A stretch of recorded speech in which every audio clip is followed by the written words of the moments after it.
We shall see. It's on Restream. Yeah. On Twitch.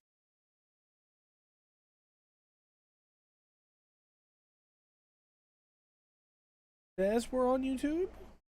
Okay.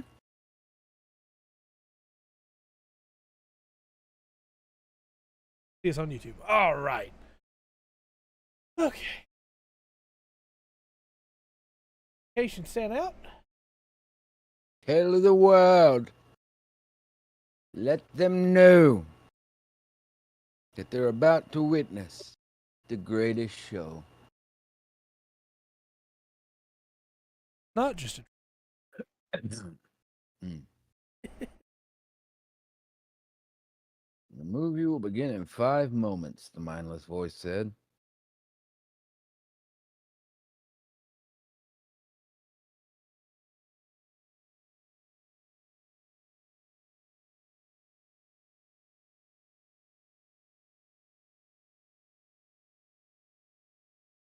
Okay. So I told you that I had a pre-show topic for you. Yes. This almost made it the news, but I didn't feel like. Hello, Roxanne. I didn't feel like it was super newsworthy because it's not. Everything's not fixed with it yet. But Jedi Survivor got another round of patch notes. The 4th patch since it's released last week. Right. And these patch notes were kind of interesting. The very first thing they mentioned is updated occlusion behavior for ray tracing, reducing idle time stalls. Like, okay, yeah, that's going to affect some players, but the vast majority probably not, right? Yeah.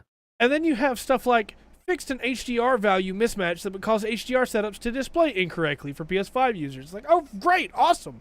That was the big problem with the PS5 that people were having. Okay. So that should fix HDR for people.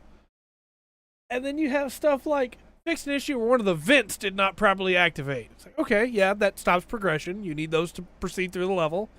Makes sense. Fixed elevator to prevent the player from falling through it and entering a progression blocked state. So we mentioned that last week, right? Where people couldn't get back through the elevator. And so, those are all good fixes, Yeah. Fixed a bug where a boss would become unbeatable. That would help. Yeah. Yeah, glad you fixed that one. I don't know what this means, but fixed a severe animation issue that would break a late game narrative sequence. Okay. What is a severe animation issue? I like how. No. They might as well just be honest with it. It's like, hey, you want to beta test our game, be a playtester for it? Yeah. Then buy it when it comes out. Yeah. Now, the funniest part of this to me is that they, at the end of this, go, hey, there's more work coming. We got some more patches coming. Basic stuff like improving performance on newer i7 and i9s. Sure, makes sense. General performance for CPU and GPU utilization while reducing idle time, both with and without ray tracing. That all makes sense. But then improving some hitching, which can be attributed to streaming ray tracing data assets and a gap in our pre-built shaders. So if you have ray tracing, yeah, the game can just hitch because there's a gap in their pre-built shaders that only shows up when ray traced. Yeah, I don't know. How did they not notice that? Props to the people that made the game. I just wish they'd have played it before. Yeah, right? Put it out. How do you not notice gaps in the shaders? I fell into that hole last night on MMO Mondays once, and immediately it was like, yeah, I'm not supposed to be here. How do I know that? Because there's a gap where the water's supposed to connect and it doesn't connect. Right. I'm not supposed to see that. Yeah. That was a bug that I didn't die. You imagine walking around a world and seeing the gaps between the textures? No. I bet the guy, the folks that made the Star Wars game be like, yeah, but they've had like 15 years. Yeah. 16 years to finish it. Yeah, and that's a bug that I would guess most players don't run into. Yeah. And also doesn't really hurt my experience. No. I think it's really interesting that in their patch they go, or in their patch notes they go, hey, we're gonna work on this problem. Not fixed yet, but we know it exists where you just can't see textures. Hurry up, Rundgren. It's a Hello, mess, Will. man. Hey, Will. Will. I don't know. I'm about to give up on it. Will. Oh, we can talk about that when we get there, but yeah. Ugh. One last little thing on this is added a note explaining that some of BD1's abilities are not available while in combat. Because you could try to use the abilities and they just wouldn't work. And people thought it was a bug. And it wasn't technically a bug, it was just that they didn't mention those abilities only worked out of combat. Yeah, okay. That's an actual mistake, as far as I'm concerned. That's a genuine, we didn't think people would try to do this in combat. You know. Why you have play testers. Right, yeah. Mm-hmm. That's where I was going with that but there's a way to find out. Yeah. You need those insane people that will spend an hour just running as hard as they can into a wall and slowly moving down it just to see if there's anywhere they can clip through. Cut to jumps and ducks trying to get through stuff. Editor tray, cut to my Pokemon Sword and Shield review where there's footage of me doing exactly that at an invisible wall and finding a hole. Oh, okay. Because it's me. I'm the crazy person that will just do that. Okay. If you just run against the wall hard enough, you might get through. Yes. Oh. All right. You ready to start this thing off? Yes. I guess I should actually change the discussing tab before I do the.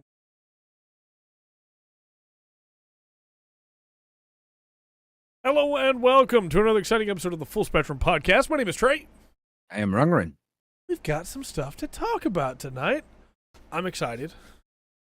There was a breaking news story that broke just before we got set up here, and I'm really stoked to get there. But we got to get through the whole rest of the podcast first, so I'm not going to rush anything. Just know that if I look like I have nervous energy, it's because I do. 9 3/4, yeah. That's why if you run hard enough. That's right, yeah. They had to put up a sign. Oh, no.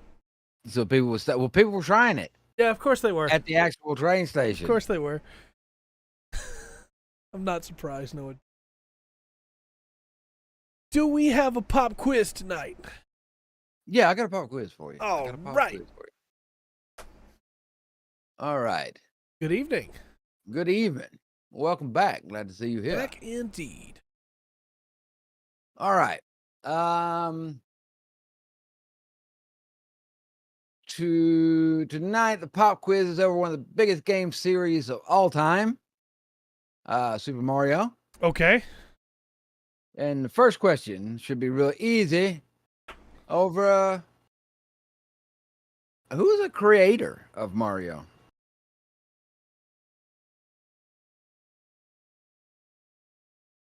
You said it should be real easy, right? Shigeru Miyamoto. That's it. Yes, you got the first one correct. I was overthinking that so hard. Right. So do you know what game Mario first appeared in? Donkey Kong. Doing good. Very good, sir. What was Mario's original name? Jumpman! Yeah. They want to give that to American audiences. So Got the jumps. Where did they get the name Mario? Oh, actually, I'm going to be honest with you. I have no idea for this, so I'm going to guess that Miyamoto went to a pizza place and had a pizza, and it was named Mario. That's pretty racist, Trey. Very good. No, that's not what I meant. Because sometimes they're called, Marios or... Yeah, sure. That's Mazios. Yo, that's right. Yeah, actually. It was a disappointed and an oof for me right there. Right. So he was originally known as Jumpman.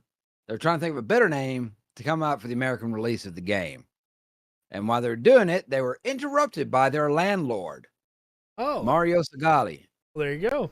Yeah, so they decided that was Mario. It is. Man, it'd be weird if Mario was named Mazio. Yeah, that's true. True, very true. I feel like I have to go buy a Mazio pizza now to make up for that. Mazio's. You have to go a town over. We don't have one anymore. Okay. We haven't had one in a while. It's closed down.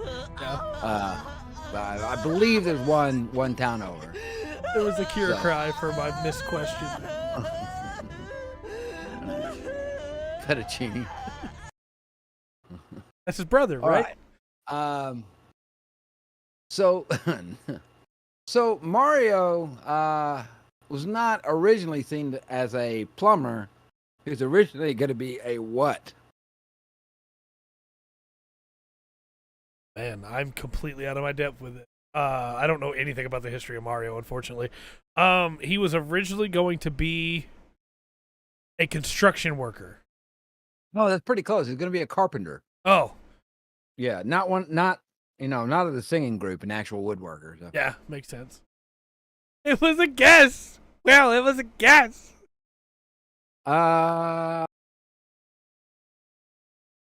So there's only one game where Mario is the antagonist.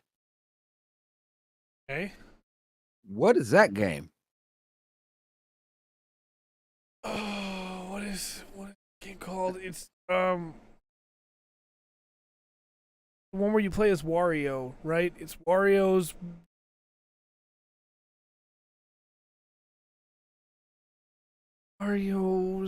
Woods. No, it's the name of a level in a different Mario game. No. I don't know. It's Wario something. It's Donkey Kong Jr. Oh, of course. Yeah, of course. As he kidnaps Donkey Kong, and you got to play Donkey Kong Jr. Of course. Like that.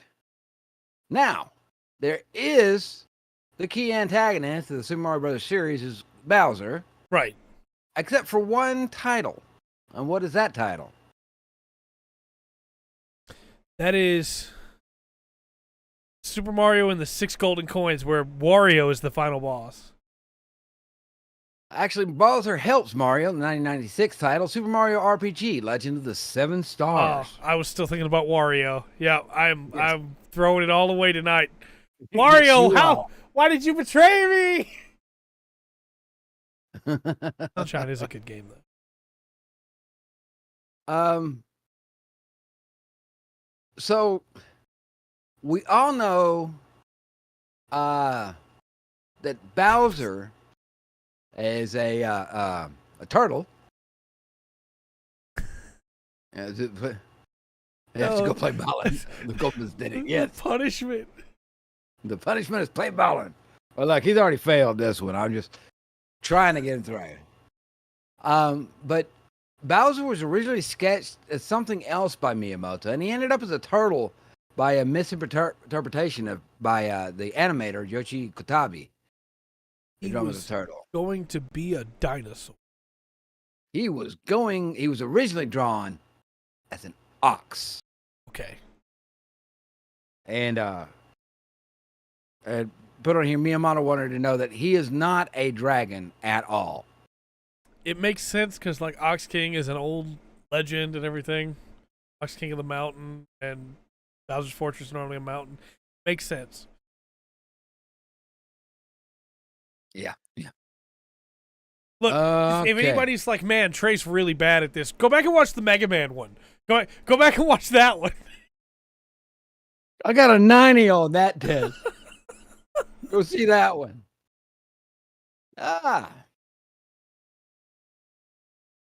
Oh my gosh.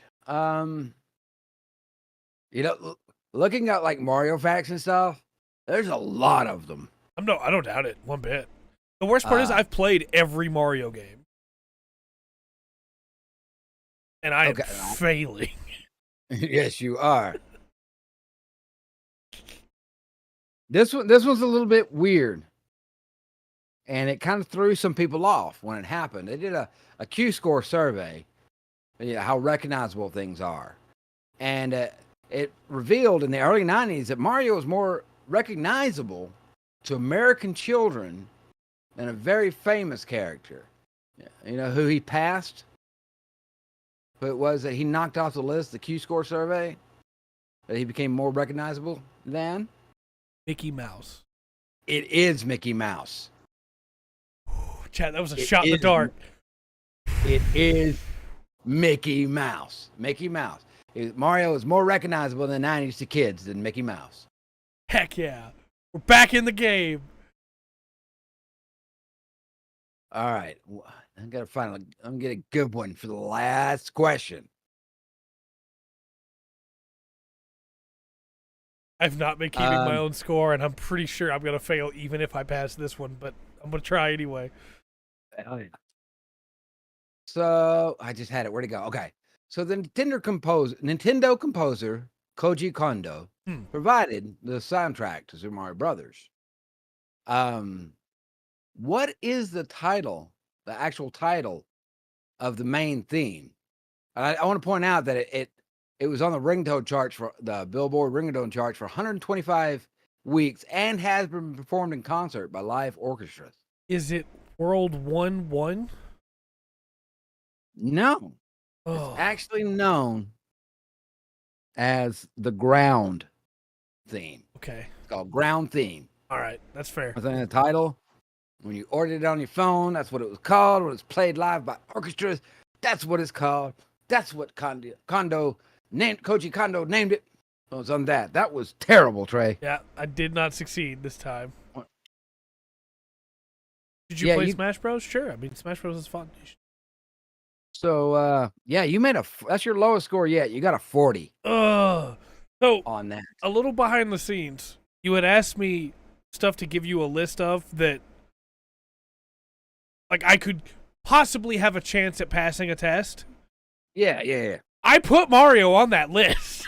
Yes, well, maybe you need to rethink that list a little bit, man. Yeah.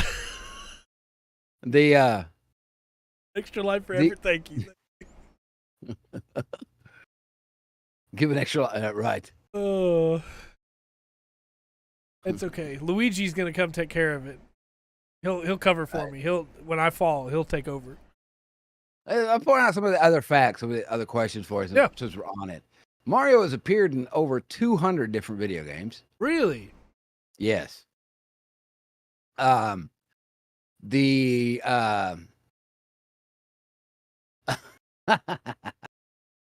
had a couple of questions about the 1993 movie, but we don't discuss that, so right. I'm not going to that. It also Super Mario Bros. Series is in the Guinness Book of World Records. Oh, okay. As the most successful gaming franchise of all time. Right. Because it's sold over 240 million units. And that's the series, not just Super Mario Bros. It's a series. Right. Oh, nice. Excellent. Now, we'll be on here for a couple hours at least. We still got a lot of show to go. Let's give this was one question, and I think I need to ask it. I want to give props to this guy. He's a legend in gaming. Who voiced Mario? It's a bonus question. Charles Martinet.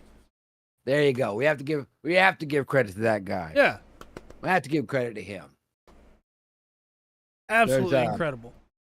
Yeah. There were some mean questions in here. The first major Mario game to be developed without Miyamoto?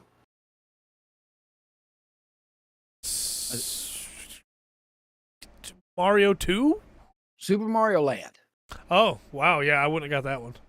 And this one, I don't know how I feel about. Okay? Versions of the Ghostly Boo enemies found in Super Mario 64 are based on the wife of the game's co-designer, Takashi Tezuka.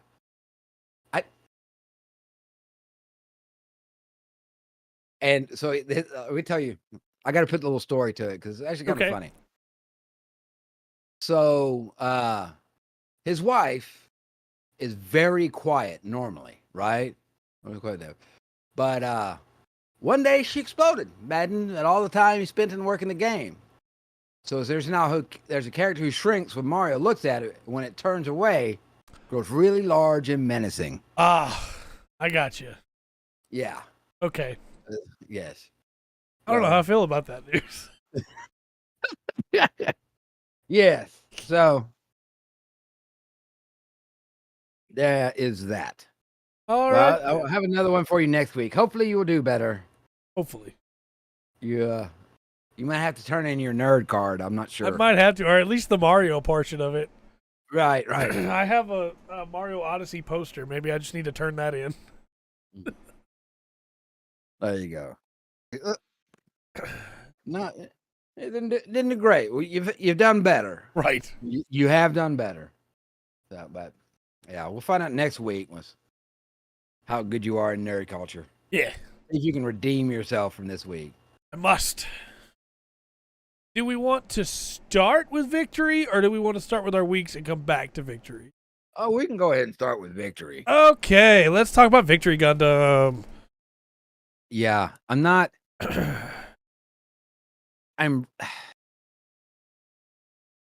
just really kind of. It's like, and look, even Zeta, double Zeta, not charge counterattack. Right. The had some kind of interest, something I could grab onto. Yeah. Victory is so boring. Yeah. And it's like, because the same things happen up again. There's in other versions of Gundam, there's stuff I could like justify some of the actions and things they did. They may not be right about it, but I could maybe justify it, kind of see it. Yeah. This, no. Yeah. Not at all. I agree. I think it's really, I don't know. The storytelling is just kind of poorly done. Yeah. There was a really big mystery that I was interested in. It was basically the only thing I was interested in. And we got that reveal recently with what's going on with Shakti. I'll put up spoiler Laboo just to be safe. But that mystery, when it was revealed, just made me go, oh. How? What? Huh? Right. And then I kind of stopped caring. Yeah. That and really, that comes, it just kind of comes out of left field, like out of nowhere, Yeah. It's like, oh, by the way, we're going to tie this back in now. Yeah. We're going to make this personal now. Yeah. And it's like, it hasn't been the whole time. Why is nobody looking for her? Yeah. Yeah, if that's what's been going on, then everything doesn't make sense now. I'm sure women around the world will remember when they gave birth. I think that would be an experience that they would remember. You might be behind a little bit. That's all right. Hey, look, you're watching on YouTube. You're probably going to be a little bit behind anyway, just the way that it works for some reason. But we do appreciate you. Yes, we do. It breaks the second law of thermodynamics. We appreciate you in about 20 minutes when you hear this message. Fair enough. I'm right there with you. I think the only saving grace for me so far is that some of the suit designs are really cool. Some of them. Some of them are like, oh, that's just a motorcycle. Yeah. Like right now, if the next episode, if Shakti and Carlman got somewhere safe and got taken care of, like, okay, I don't need any more. Yeah, we're good. We're done. No.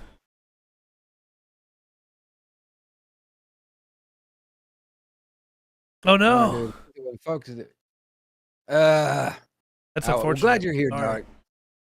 I think this might be the quiz where you beat me, Dark. Just throwing that out there. Yeah, he didn't do very well. But no, it's just not. It's not exciting, unfortunately. No, and like the suits are good. Mario, Super Mario, the series. Of course the suit's good. It's like, okay, we can do like the 90s animation now. Yeah. We're not gonna worry about anything else. We're just trying. We're leaning on that. Hopefully, people will like it. Yeah. And so I don't know. The story's not that good. It's a little bit. It's confusing. Yeah. It's confusing trying to get who's on what side. Oh, the suits in Victory are good. Yeah. Like, quite a few of the suits are really good. Although, right? I have one big complaint about the suits real quick. Okay. Why are we regressing in technology? Why do we have underwater suits that, like, when amphibious suits, I guess, that when they fire their missiles, their torpedoes, have to lean forward so they can't see anymore? We got past that. It's an old model.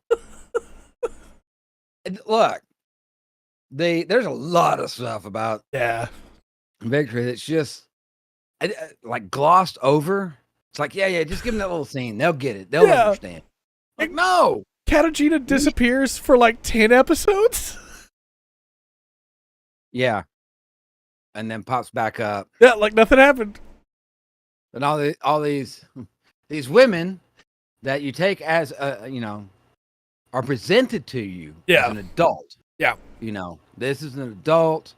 You figure if you saw them, they would be able to vote and be able to buy beer, right? To give it at least 21. And they have an over interest in 13-year-old boys. I'm not sure. Also, I take really big umbrage with, you had to deal with me ranting about this at the time, when Tomino has the next episode like preview and it's Kate died so that Katajina could go to space. It's like, that's not what she died for, man. No. She did it to save the rail. Hey, Rimas. Yeah.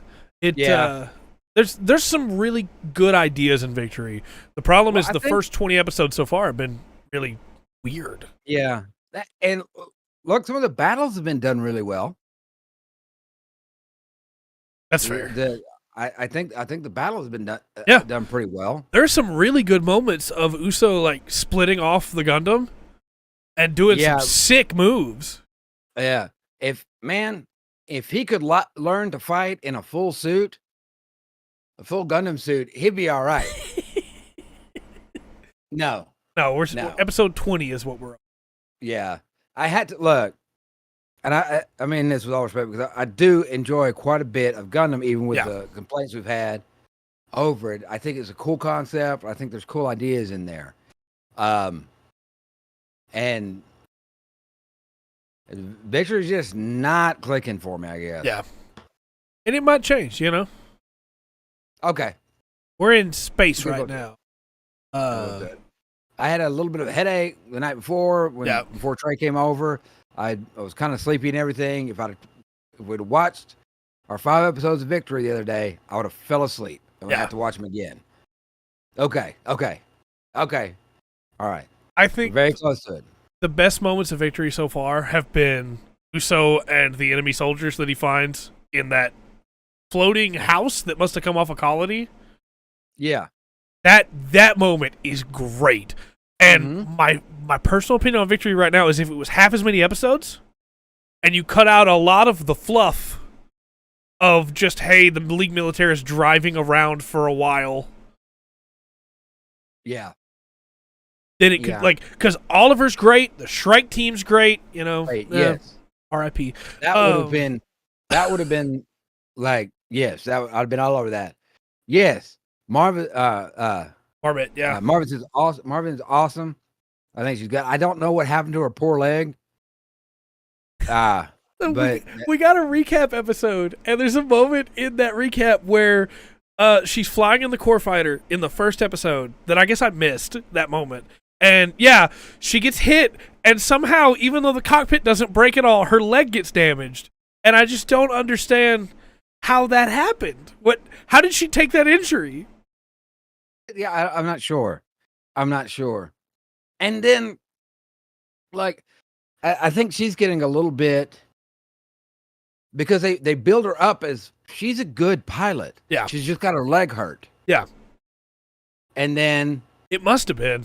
I just wish Tomino had shown more of that. Yeah. She's a good pilot, but her leg's hurt. and her leg's feeling better, and she's not a good pilot. I'm like, what, why? Yeah. What are you doing to her, you know? Oh, I agree. Victory has some really cool ideas, but too much time is being spent on stuff that doesn't really matter and not enough time. The fact that we're 20 episodes in and I don't know what's going on with the Federation. I don't know why these people are illegal citizens of Earth when it seems like some of them came from Earth. Vespa and the Zanskar Empire are both from the colonies, apparently, and are coming to the Earth for the first time, so they made some motorcycle mobile suits, but they're constantly talked about as if they're two different things, and then now, 20 episodes in, they're just going, yeah, they're the same. It's like, well, then why was there any differentiation to begin with? Are they not the same thing? Because you're saying they are. I don't know. And that's fair, Remus. Yeah, and I got the, welcome back, Will. I was supposed to be there. I was supposed to be off the planet. They're legally on the planet. But why? That hasn't been explained. That's my biggest pet peeve, is they just keep going, the illegals in Casarelia. Like, but why? And then Casarelia is also like, it's a physical place and it's a phrase that means a place. Yeah. It feels like Tomino's being Tomino, and there's nobody to hold him back, and so you're just expected to infer everything. Like, there's so many references to the Federation here, but we haven't seen a single Federation base, really. And the only Federation person we've met is Gomez. Yeah. And then... Is that... About to go Planet, lay with him, play one to fix from overpopulation. Yeah. The... Sure. I don't know, man. I think I called Victory the Fallout 4 of the series so far, because there's a lot of stuff in there I can get behind. Excellent, thank you. The a lot of stuff I can get in there behind. It just doesn't make it on any of them. Yeah, you know.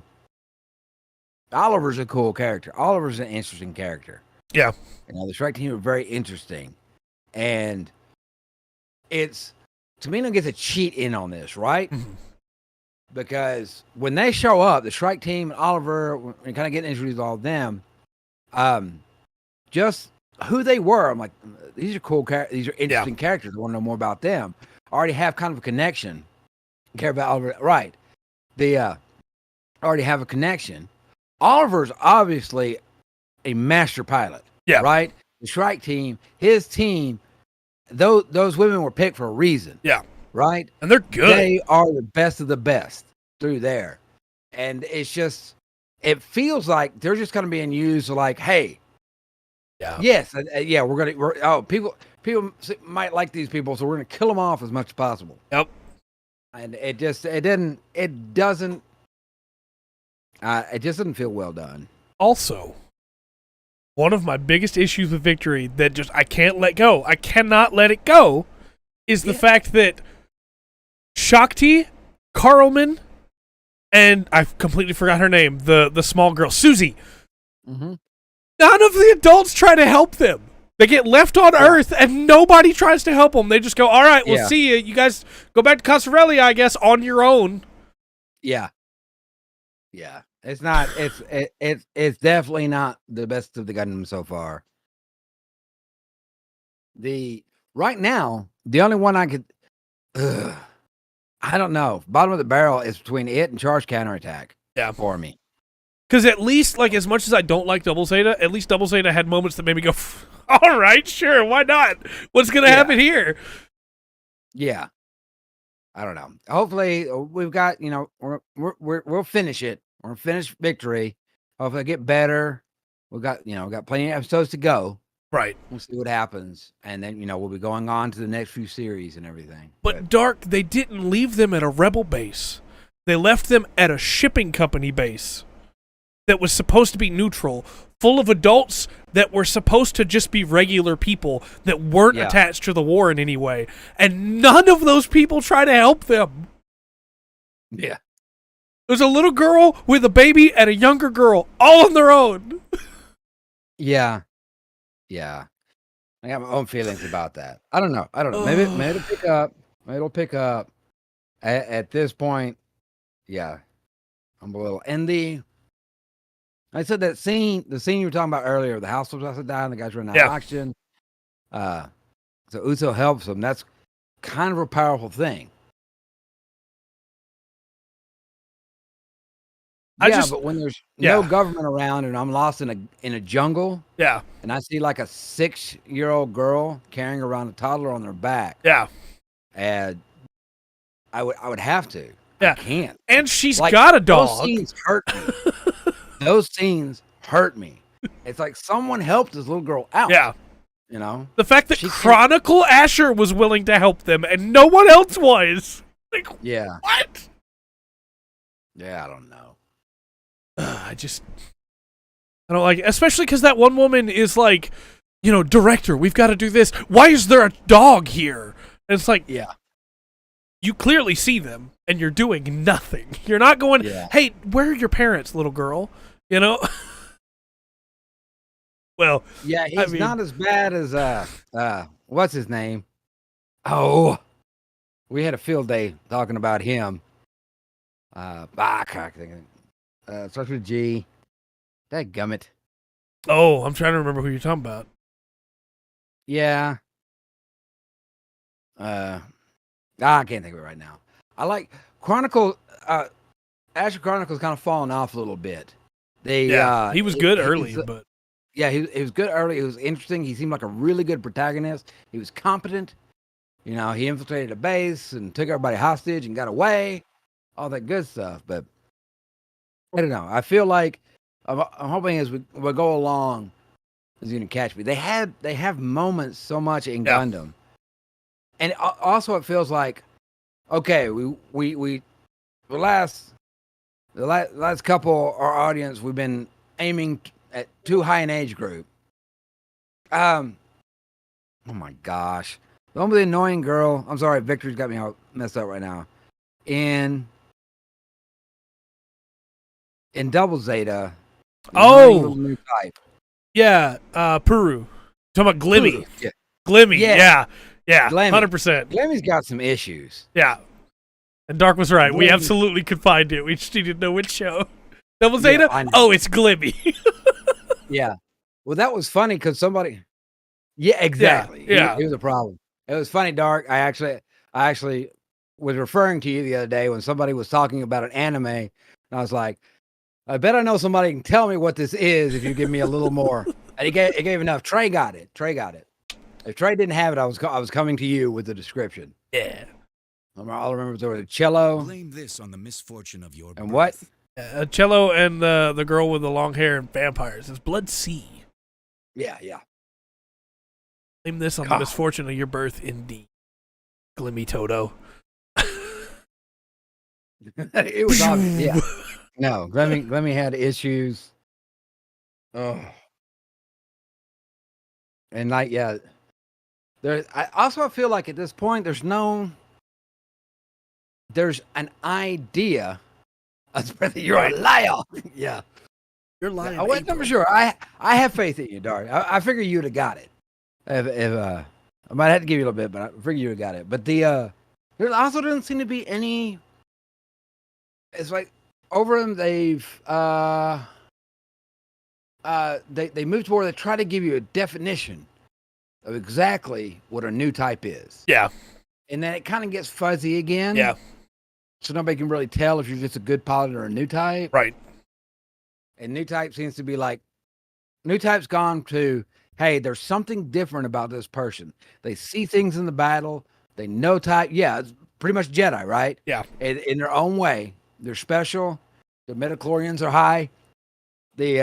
Or whatever, but there was things you could understand about a new type. And now it's just like it's actually, it seems like just a new type's just a really, really, really good pilot in battle. Yeah. Oh, thanks for the sub there. Appreciate you. Jesus Christ, Q369. Yeah, appreciate it. Yeah, midichlorians bad. Yeah. But yeah. What can you do, right? At the end of the day, there's some stuff that makes sense and some stuff that don't. Look, legitimately, I had a better time looking at the two guns they have in Japan. The one that just can only turn its head, and the only one that can kneel down. Yeah. And stand out. They're full size and everything. That was much more interesting than Victory's been. Yeah. So far, I don't know. I hope it will get there. I hope it will become one of my favorites. I don't have a lot of hope, but I have hope. Mm-hmm. Also, the time period when this was put out, I think Tomino is worried about other shows. Oh, you mean like Macross? Like not just Macross. Again. The like the motorcycles that's straight out of Mask. There's a lot of stuff he's pulling from, which is not. I'm not saying it. It's a bad thing. Right. Just copy the homework, but change it up a little bit. Right. I agree. One thing I really, really did like, I do like about Victory, and this seems to be thought through. It's like, okay, this is much, of course, they've gone to space now, but it's like, okay, this has been much more, this is Earth-based. Right. That's why some of the Gundam or some of the suits are helicopters. Yeah. And they have the blades and everything. Those really interesting concept for a ground Earth-based. Those helicopter blades aren't going to do you any good in space. No. But it's not how physics works. I don't know. I think it just feels like it keeps missing where it wants to go each time with it. I agree. I have snoozed the ads for all of our Gundam talk. I cannot snooze anymore for the rest of the show, chat. So, all right. Let's move into weeks. How's your week been, Rungren? It's been all right. Had a good time playing Lotro the other day. Yeah. Looked through. It does. It works best for Gundam Talk. It absolutely does. That's when it should be used. Which I really like. We're getting into Moria. Yeah. We're starting to get into starting to get close to some of the deeper parts. Moria's huge. Yeah. But I can tell that much. Right. Took Trey to go see the bridge, a couple of points. They're like, hey, where this is. Yeah. And one of my favorite parts about the Lotro yesterday was when we go into the chamber of Marzabal. Yeah. You're like, oh, I know where we are. Yes. Yeah. Yeah. Yep. In that queue. Yep. I was very happy about it. I thought that was really cool. I do have one quick thing about Lotro. Okay. I feel like now that I've leveled and got Laurent, I should probably go back and see if I can reforge my legendary weapon again. Yeah. Stop by Forge Master. Yeah, just check on that, and then I think there's one in the Chambers of Crossroads. Okay, I'll check there then. So we should be right. We should be right there by it. Yeah, because we left talking to Bozy in the chit. I think we're in the Chamber of Crossroads right now. That's where we stopped. Still a little traumatized from the dwarf that was like, "Dwarves must fight for dwarves." Whoa, man, calm down. Dwarves must fight for dwarves. Well, goodness. And there's one thing right now. This is one thing that movies, whatever, never touch, and I don't understand why. I wish they would. They're sorry about that. The mic should have cut off some of that peaking, but I can't guarantee that it did. I should have moved further away. I'm sorry. There's seven different groups of dwarves, 7 types of dwarf. And it doesn't really get mentioned. Now we're gonna come into a part. I know you know of 2. I'll be more careful next time. Actually, I know you know of 3. Okay. You know the Dour Hands, you know the Longbeards, and you know the Zoruka. Okay. Yeah. You got 3 there, but there's also Wirebeards and there's a few others. And like I said, there's stories there to be told where you wouldn't have to take anything from the Similarian or anything. You just have a basic idea. They do. All the Longbeards have long beards. They're very, very vain about their beards, so they fair. brush them out and they design them with braids and different things. It's fair. I don't blame them. Through that. Yeah.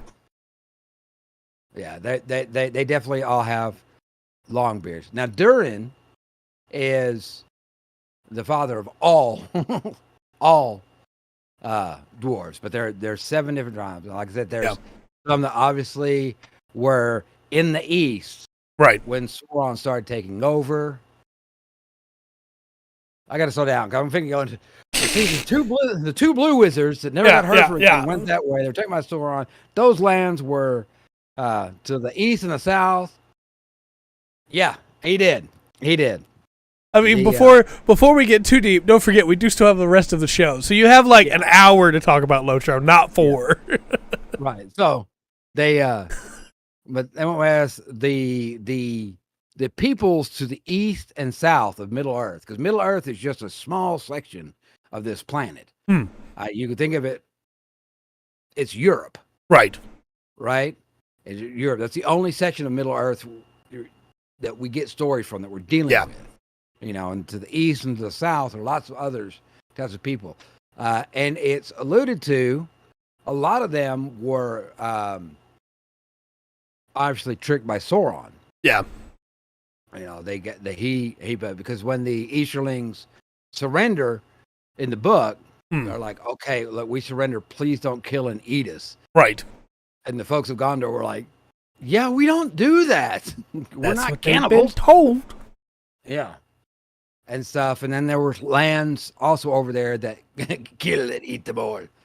There were lands beyond that didn't fall under the sway of Sauron or the Maiar.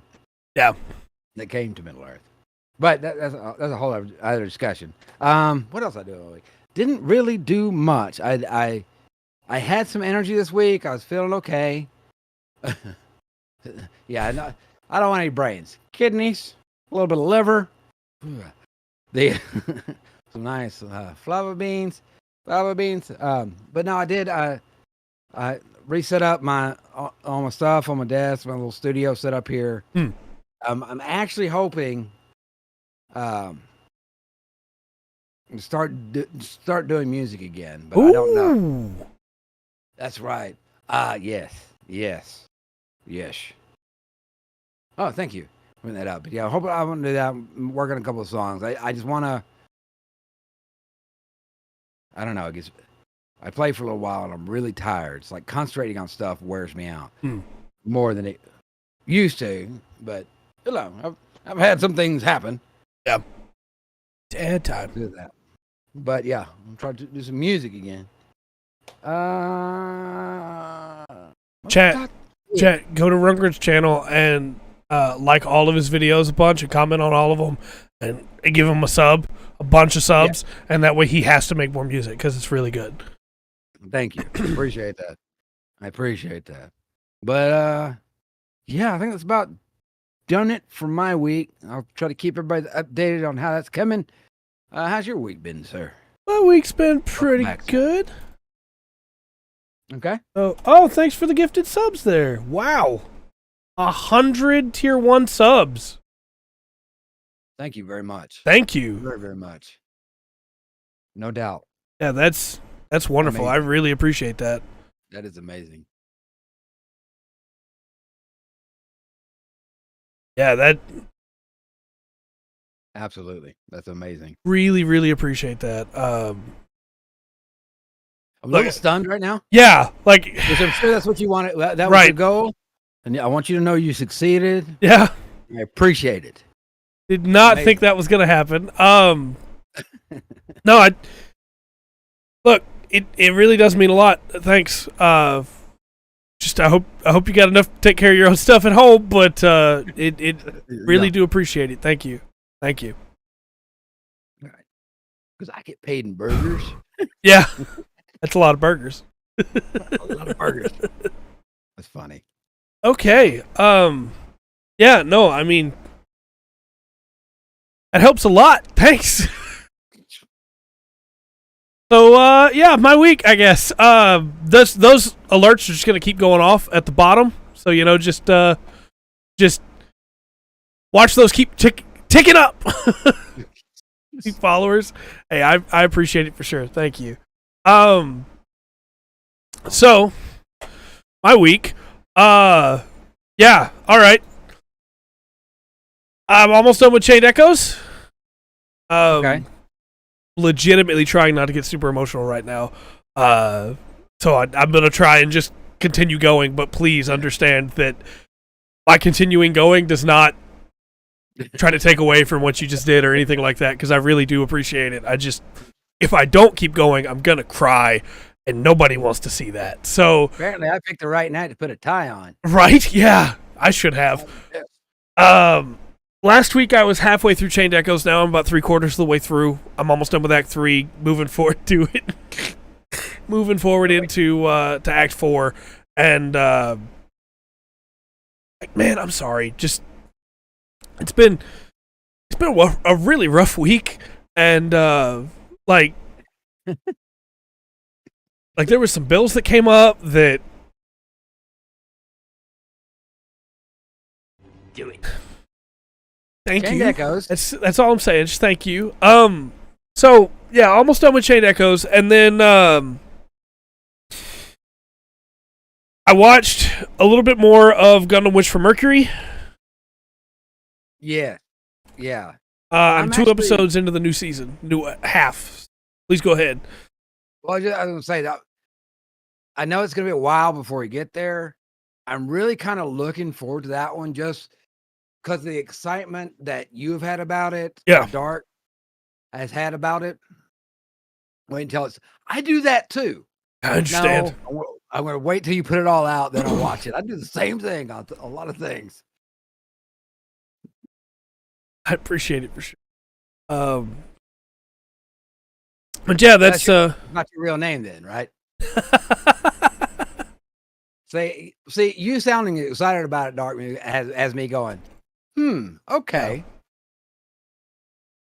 So first 2 episodes are really good. The new ED is great, and I'm really excited for where the series is going to go.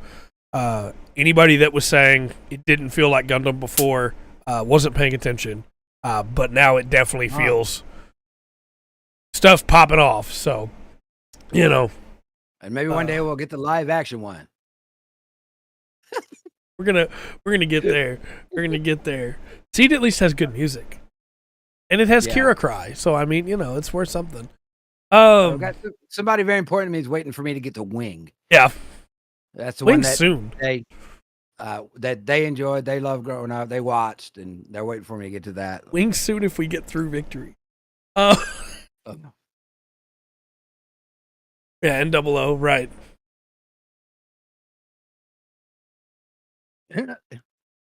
Brought to you by the film studio that bought you Caligula. Right. Well,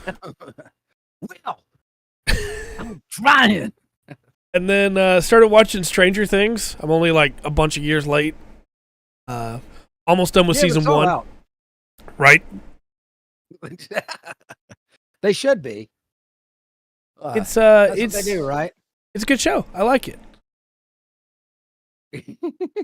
Yeah, Wing. I'll kill you. We're gonna get to that. Okay. No, I like Stranger Things so far. I had a little bit tough time get it to click with me, but after it got past that point, I really enjoy it so far. I like the mystery a lot. Yeah, it's good stuff.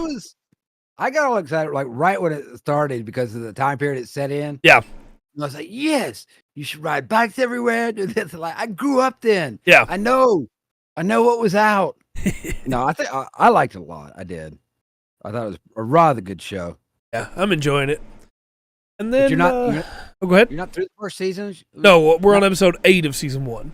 Okay, gotcha.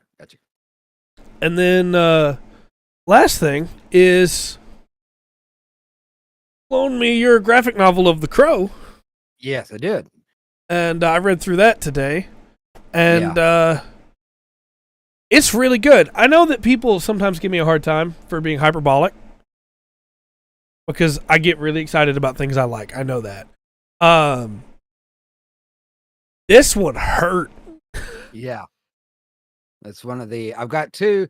I've got that graphic novel that I'm glad you read, and I told you that like that one left me emotionally raw. Yeah. At the end of it, Yeah. yes, it is, and he's in the movie, the first movie, Right. that we talked about. Obviously it changed a lot because of what happened. Right. They had to use stand-ins, different camera angles, and stuff to finish it.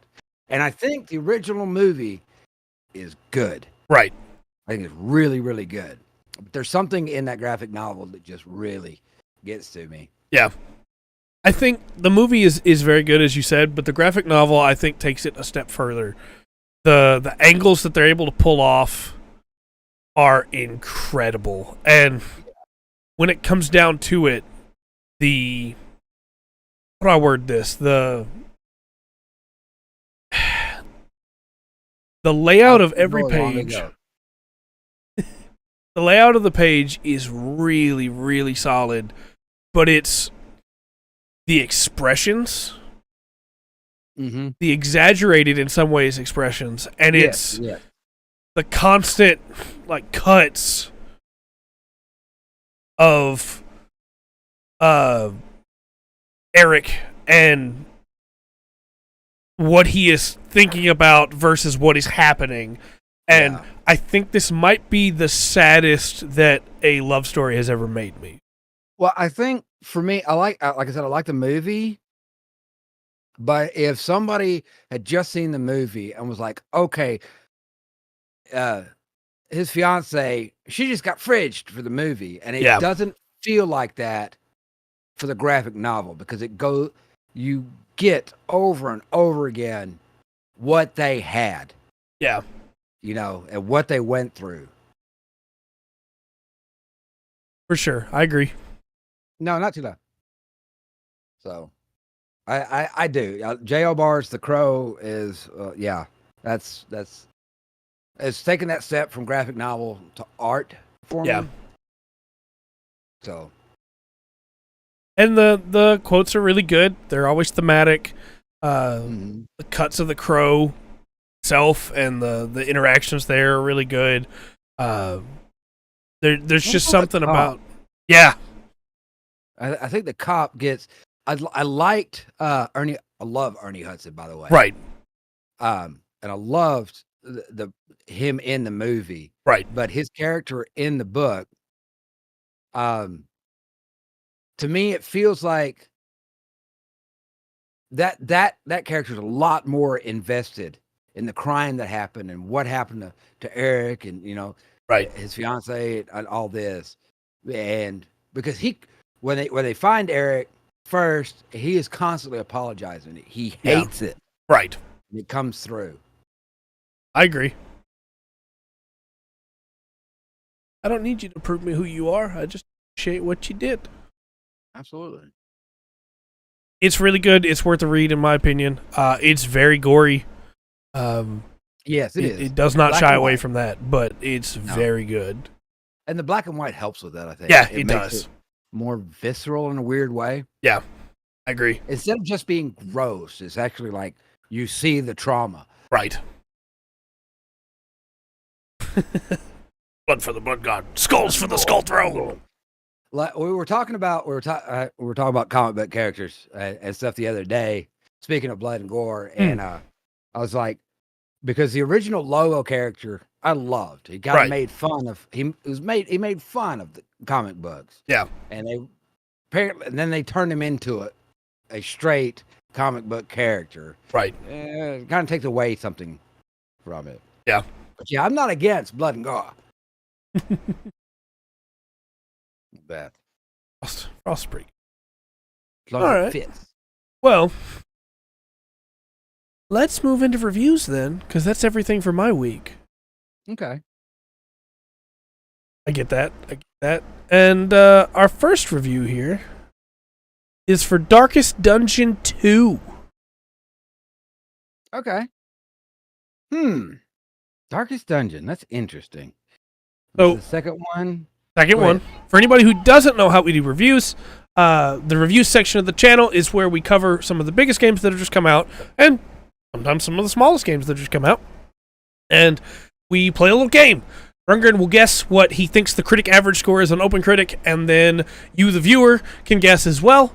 If you get it right, you get on the Ice Cream Wall of Fame over here, which currently has 2 people's names that have to be removed. I'm sorry. It's not Ad Time Nightbot because I snoozed the ad earlier. I understand. Okay. And Nice. after that, we do the recommended score after I read a couple of reviews to give you kind of an idea where people are at. Okay. Well, they're hitting all around the score I was thinking. So I'm going to average it out. I think I'm going to go 83. I'm going to follow him between Dark and Will there. Okay. I'll give him Will.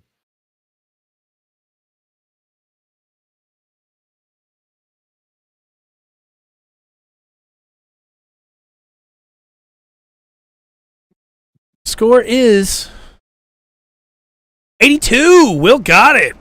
Nice. Yeah, we're all thinking around the same thing. That's cool. Oh, shot for that B grade. You know. Oh, there's an 80 from Remas. That was close. Russ. Everybody's close. Right on. Give Will his ice cream. He's on Lieutenant the Dan. board.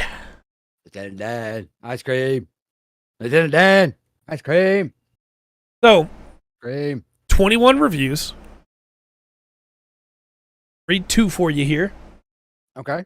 We have Tryhard Guide says Darkest Dungeon 2 will appeal to fans of the old game and new players alike.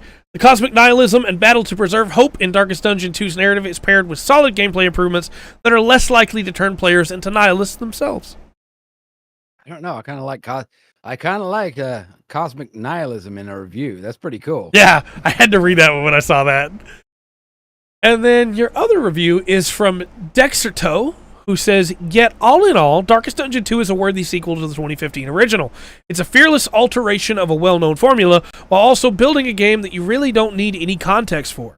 Despite issues with some of the best aspects of the game being thinned by its new formula, Darkest Dungeon 2 remains one of the most exciting strategy games in a while. Okay. I recommend this game 1,000%. The 999,998,999. That's right. Yes. You too, man. You too, for sure. Appreciate you. Thank you so much. Appreciate you. The I go 76. Okay. I got a feeling.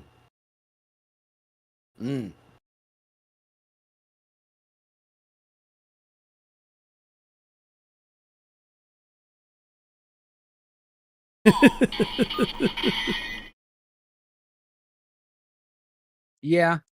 Fuck. Yeah. Critic score is 95%. Really? Yeah. Wow. Did not see that coming. People Did not really see that seem coming. to like it.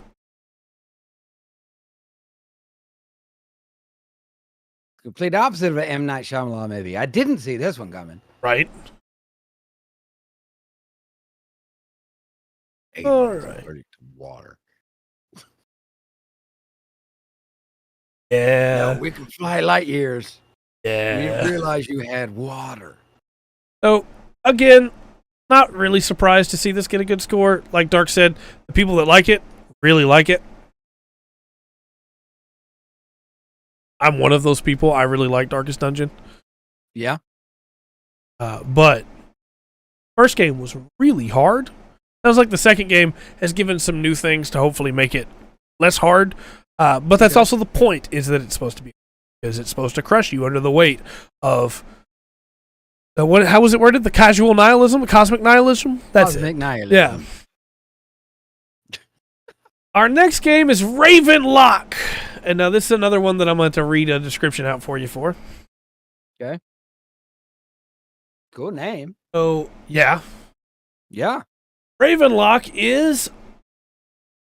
Dun, dun, dun. Gotta wait for it to load.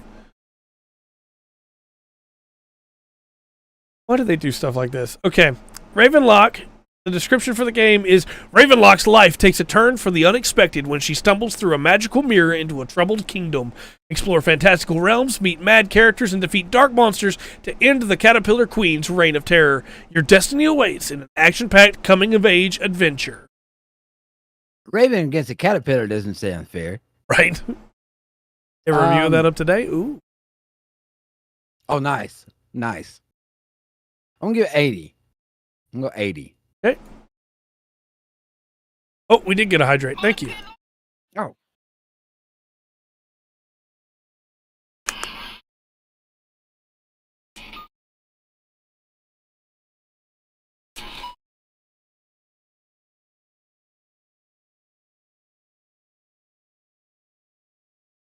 All right. That's fair. I understand. Oh, fair enough. Wow. Okay. A 77 in. Okay. Okay. Score is, I don't know why I put that away when we got to do this again in a second. 70. Yeah, that's a little bit lower than I expected. Okay. 24 reviews. Tech Raptor says, haven't seen the game, I understand. Tech Raptor says, Ravenlock is a cute and short game where you play as a girl who stumbles into a magical world and finds out she's destined to save it. Combat is shallow but functional, and the game's charm is through its interwoven quests and gorgeous environments. It is on Game Pass, just to clarify for anybody that wants to check it out. It's on PC Game Pass at least. I don't know if it's on console. So I think I could have wrote the same description for American McGee's Alice. Yeah, I think so. But anyway.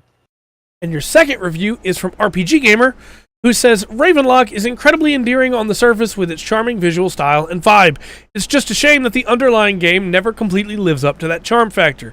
Combat that ends up tiresome and an underwhelming story, there's always a feeling that the game is missing something. Oh, okay. All right. So the 74. Getting more in. 90 really. There needs to be those games need to be out there. Yeah, that for you sure. can sit in 100% in one sitting. Yeah, more of those need to exist. You know, it's like, hey, here's just a nice game you can play through, get the good story. The score is, and we'll give it a little bit longer for the YouTube delay. Okay. Find out what it is here in a second. Yeah, but even 12 hours is still better than like 60 hours on a game that didn't need to be that long. Yeah. The score is 29%. Oh, apparently they wanted a longer game. Goodness. That's mean. Yeah. That's so mean. Almost all the reviews talk about how pretty it is and how much they like the presentation, but then how much they just hate playing it. Okay. Oh. All right. We'll move into. I'm sorry that they hurt you, Dark. I really am. I mean, it seems like 29 of the recommend could be reflected in the average critic score, but yeah. No, I agree. All right, so next up, moving into announcements, Sonic Frontiers has become the best-selling 3D Sonic game. nice. That's cool. Give Sonic Revival. Yeah. And that Sonic Frontiers. 50. That's actually kind of big. Now I'm thinking back over the Sonic because there's been some stinkers, for sure. Yeah. Good game versus Pretty much. Yeah, Pretty much. Like, I mean, the first one was kind of a little bit groundbreaking. Yeah. It's like they took the idea of Mario and sped it up, and then it didn't really seem to do anything for a while. But good for Sonic. Frontiers was in my top 5 for last year, so I'm fully happy about this. Sonic Frontiers is a really good game and has one of the best soundtracks of the year. Mostly because of not the score, the soundtrack. The score is good, but the soundtrack is so... Like, those songs written for the game, but performed by groups. Ooh, those are good songs. Yeah. There were a couple good 3D Sonic games. Sonic Generations wasn't bad. Sonic Colors is pretty good. It's like for every one game they had, like people were like, "This is a good Sonic game." It was like 4 or 5. It seemed. Yeah, no. They were like, nobody wants to play. Sonic 06, Sonic Boom, Sonic Forces. Yeah. That's fair, Remus. That's fair. I like Sonic Colors. Look, Sonic and the Gold Rings was bad, but there's some good things about it. Sonic and the Black Knight is rough, but there's some cool ideas in it, and it gets a callback in Sonic Frontiers that I think is really wonderful. I think so. There was it wasn't made by the people who made Sonic, but a guy turned the first zone from Sonic into a 3D game. Yeah. And it was really kind of bizarre as a point of view, to go through. I'm in a weird camp here where I don't love the 2D Sonic games. I play them because I love Sonic. Yeah. But I don't love those games. I think they're just all right for the most part. I like the 2D I know Sonic games because to me it's like that's what it is. I understand. Left to right. Yeah. I don't like the design that has, like, the first one's good, but everything after the first one went with the design of, hey, we're going to add more traps that you'll never see coming because you're going too fast. Yeah. So on a replay of the level, they're there. And I don't think that's great design to put a trap in that's just supposed to be a gotcha. That's the problem I have with stuff like Five Nights at Freddy's, right? Whereas the first Sonic game didn't have that problem. And the advantage of a lot of the 3D games is you can see the stuff coming. So even if they're bad games, I normally enjoy them, mostly because I hate instant death mechanics. And if you don't have any rings, it's instant death, But that's just very much a personal thing. That's why you got to get the rings, Trey. I mean, I agree with you, but if I'm trying to go fast, sometimes I'm not picking up any rings. Try to pick up as many as you can before they all disappear. Yeah, Adventure 1 and 2 are very good. Very good. So, And I will be glad to admit that some of my love for the 2D Sonic is nostalgia based. Sure. Also, how can you not like Sonic Heroes when it goes Sonic Heroes? Sega. Yeah. Sorry, I can't hear Sonic without having the Sega play screen come in my head. I do like Sonic 3. Sonic 3 is good. Do you remember the No, it's so good, Doc. It's so good. They put out the Sonic and the commercial was it's thinking. Oh. Don't remember that. They tried to play it off as long time ago. They try to play it off as having kind of, they don't say artificial intelligence. But they kind of try to hint for it in the commercial. Dark, I don't know how to tell you this. I love that cartoon. Emotional. Look, all I'm saying is it's animated in such a way that it's horrifying, and I can't stop watching it. When Donkey Kong with the giant lips is just like... Yeah, so now you know why my recommendations that come from Trey, I reply with, yeah, okay. Yeah. I'm not saying it's a good show. I want to clarify, I don't think it's a good show. I just like it. Okay. Mostly because when I watch it, I feel like I'm having a fever dream. There is an episode of that show that is based around Donkey Kong losing the crystal coconut. King K. Rool gets it, but it's stolen by ghosts? And the ghosts are the people that used to work in a factory that was a banana factory that the Kongs generations ago took over and killed all the people. And Donkey Kong is staring at one of the ghosts with like, What do you mean? Yeah. Yeah. Dark, you were a big part of convincing him to watch Gundam, I think. I think that was mostly you. Right. But, you know. So, we'll move on. Next up, this is just a little thing. We don't have a lot of stuff about it, but it's cool. Okay. It's the Total War Warhammer 3 roadmap. We try to cover roadmaps when they come up, just because I like roadmaps. Roadmaps are fun. What we have here is... Yeah, that's true. That's true. We're going to get to that, Dark. Don't worry. We're going to get to that. Thanks for the pain. So... Twist it. Coming in summer, they're going to be revamping the Tzeentch armies, the Cathay armies, and the Kislev armies. So that's cool, you know? I mean, yeah, we're definitely going to have that conversation, Dark. As well as adding, like, new legendary heroes and stuff like that.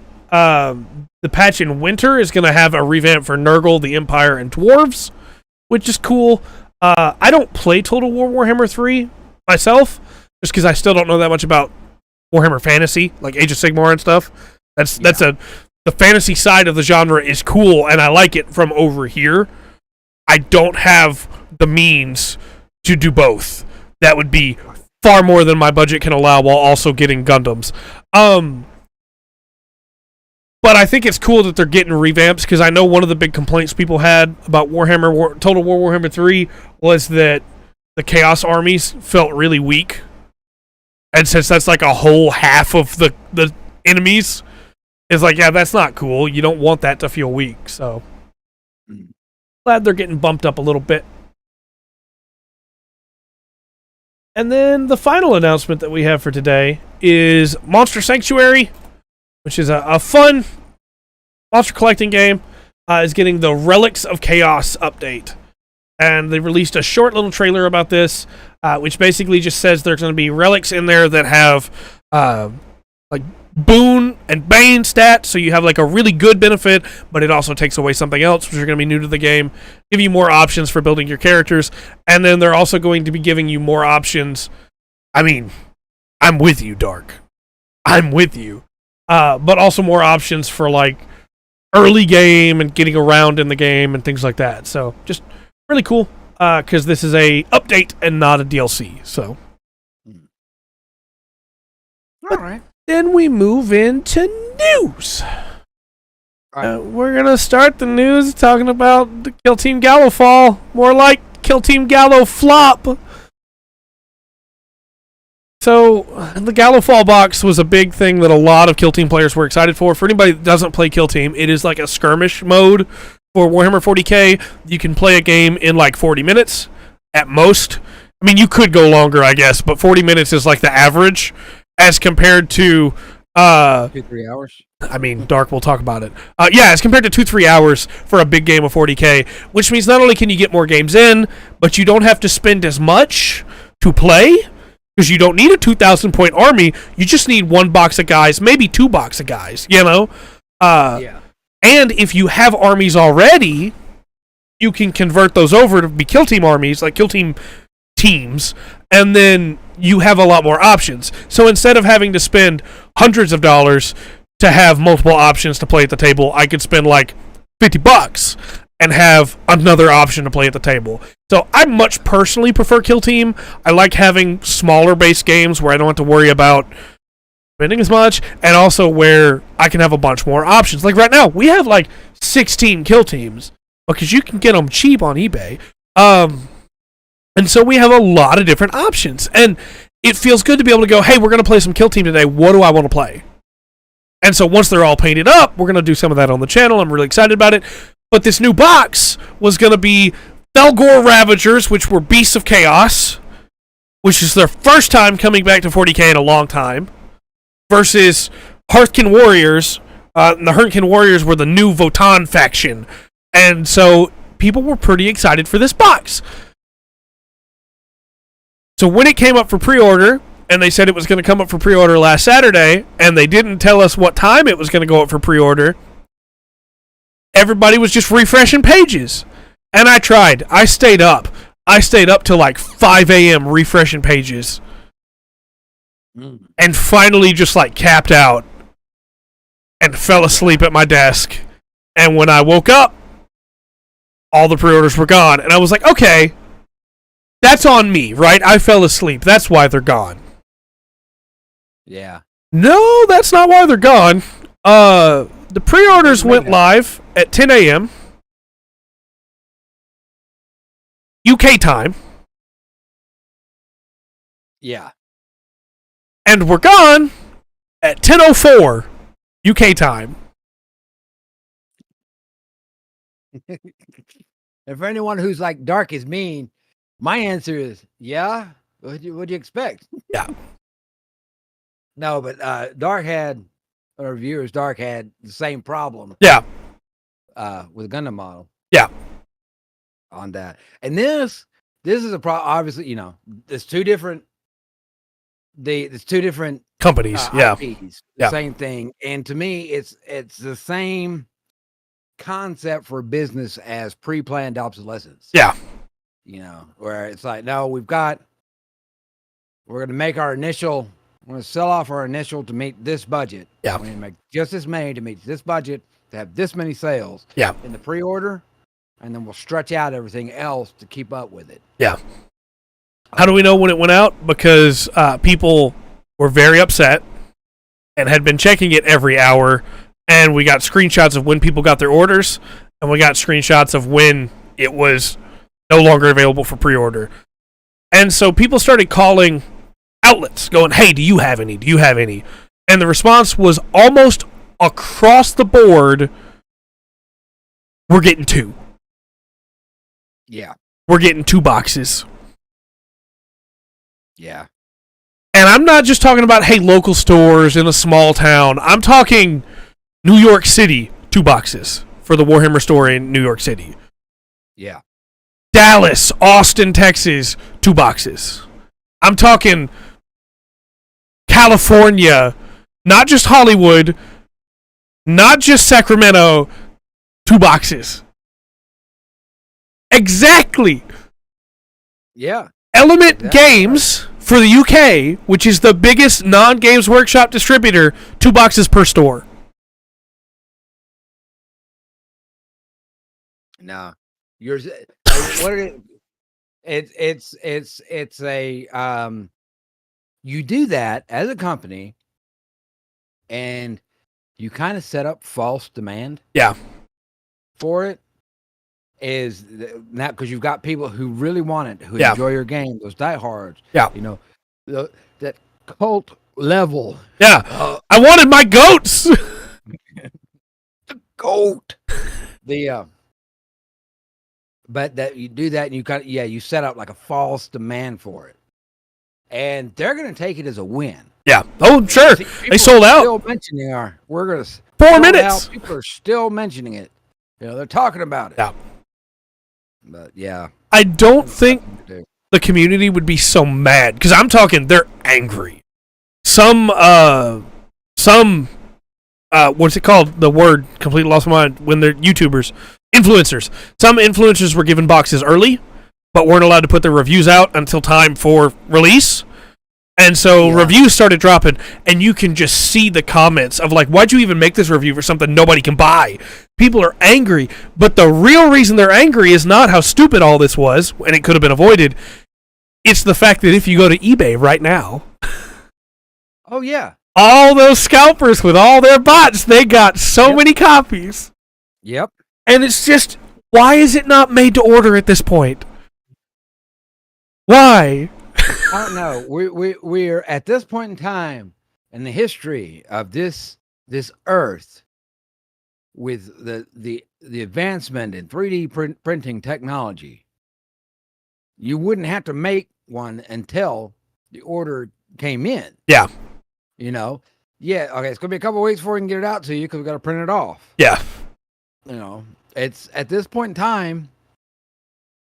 You don't have to build a mechanical algorithm to make this. Yeah, right. Pretty much. You don't have. You used to making plastic stuff, plastic toys, whatever. You built a machine. You had to mechanically build the algorithm to make the machine. Yeah. With the modern stuff, as 3D printing is making again, you don't have to make a mechanical algorithm, which is not easy to do. Yeah. You code it in so you can print it. And don't tell me these companies don't have access or can't get their hands on high quality 3D printers to bang this crap out. No, I agree. I agree 100%. I mean, a decent 3D printer with a cooling board on it, you could have your kill team done in an hour. Uh-huh. Right? You know, and just each hour you'd be sending out a new one. And that might go a little bit slower if people getting it, but they know it would coming. Yeah. I mean, you know, I know people have waited on their orders for other things. Right. Either gleefully or not. But I don't know. It just seems like a crappy thing to do to your customer base. No, I agree. I'm referring to both of them right now. The story Right. I got earlier this week from Dark, and you know, and from you. Like I said, and that's two completely different companies. Yeah. Putting these out. They're doing this using the same dirty business tricks. Yep. To make the books look good. Just wanted my goats. Now, Games Workshop has said, I don't buy this, but they have said that the reason that the stock's so limited is because they're just 10th editions right around the corner, and all the factories are printing 10th edition stuff. If that's true, why print it to begin with? Why not wait until after you were done printing 10th edition? No, or don't. Why are you putting out, if you're bringing out a new edition, why are you if, now I wouldn't put this past Wizard of the Coast. Right, okay? yeah. But, if Wizards of the Coast puts out, now they're doing all the D&D 1 stuff. Yeah. So they put out a D&D 5th edition book. And people are going to be, why are you doing that? This Right. Close, I don't know. It seems silly. I feel like a couple of my friends got kind of cheated out of getting stuff they want. Yeah. And Agree. I, by all means, believe both you and Dark deserve to have those. I get excited when y'all get in stuff that y'all enjoy. And I've got a list of pre-order stuff. Yeah. Somebody else is getting that's coming in. Yeah. Just wanted to show my goats off on stream and have them. One of them's got a little gas mask. And so now there's a part of me that's like, look, man, I could maybe make proxies to play them. But I want the goat. So we'll see. They'll go up on eBay at some point, I'm sure. And eventually, Games Workshop will release them on their own because they're going to reprint the models. It reminds me. Why? Why don't you just reprint the box? It reminds me, Workshop reminds me of J.C. Penney. Yeah. The CEO of J.C. Penney, and he was later the CEO of Sears as well. Yeah. Who was like, okay, you know what? The internet's is a fad. Yeah. It's gonna go. Other people jumped on it. It was like, no, I'm selling my stuff through using the internet. But see, scalpers. Yep. Always. Move through the internet stuff, and so those two stores are gone now. Yeah. Now I have a very strong feeling somebody with a 3D printer or just willing to put stones on a board with a label on them. Yeah. Can play this, and that's who they're going to end up losing all their business to. Yeah. This is somebody who's going to, you know what? I'm not paying it. I'm going to go out in the garden and find some rocks. Yep. And I'll just label them. Yep. Yeah, there'll be some people that won't get the goats at all now. There's a great video already on YouTube from one of the influencers who got the box and was like, look, I get it. You weren't able to get it. It's not fair. Here's some models you can use that are just about the right height and have a decent enough kit that looks kind of like theirs. You can just use them instead. And that's somebody they sent the box to who's going, no, this is not cool. Not right. Yeah. So, and he has his, but in the video he recorded, he used proxy models just to prove how easy it is to proxy them. So, yeah. Well, it's like with it's different. Like you don't need miniatures to play Pathfinder or D&D. Right. Yeah, let me get that guy's name. It is cool to have the miniatures. They Yeah. look cool. They're nice to have. but they're not a necessary part to enjoy the game, really. Right. It's aesthetic.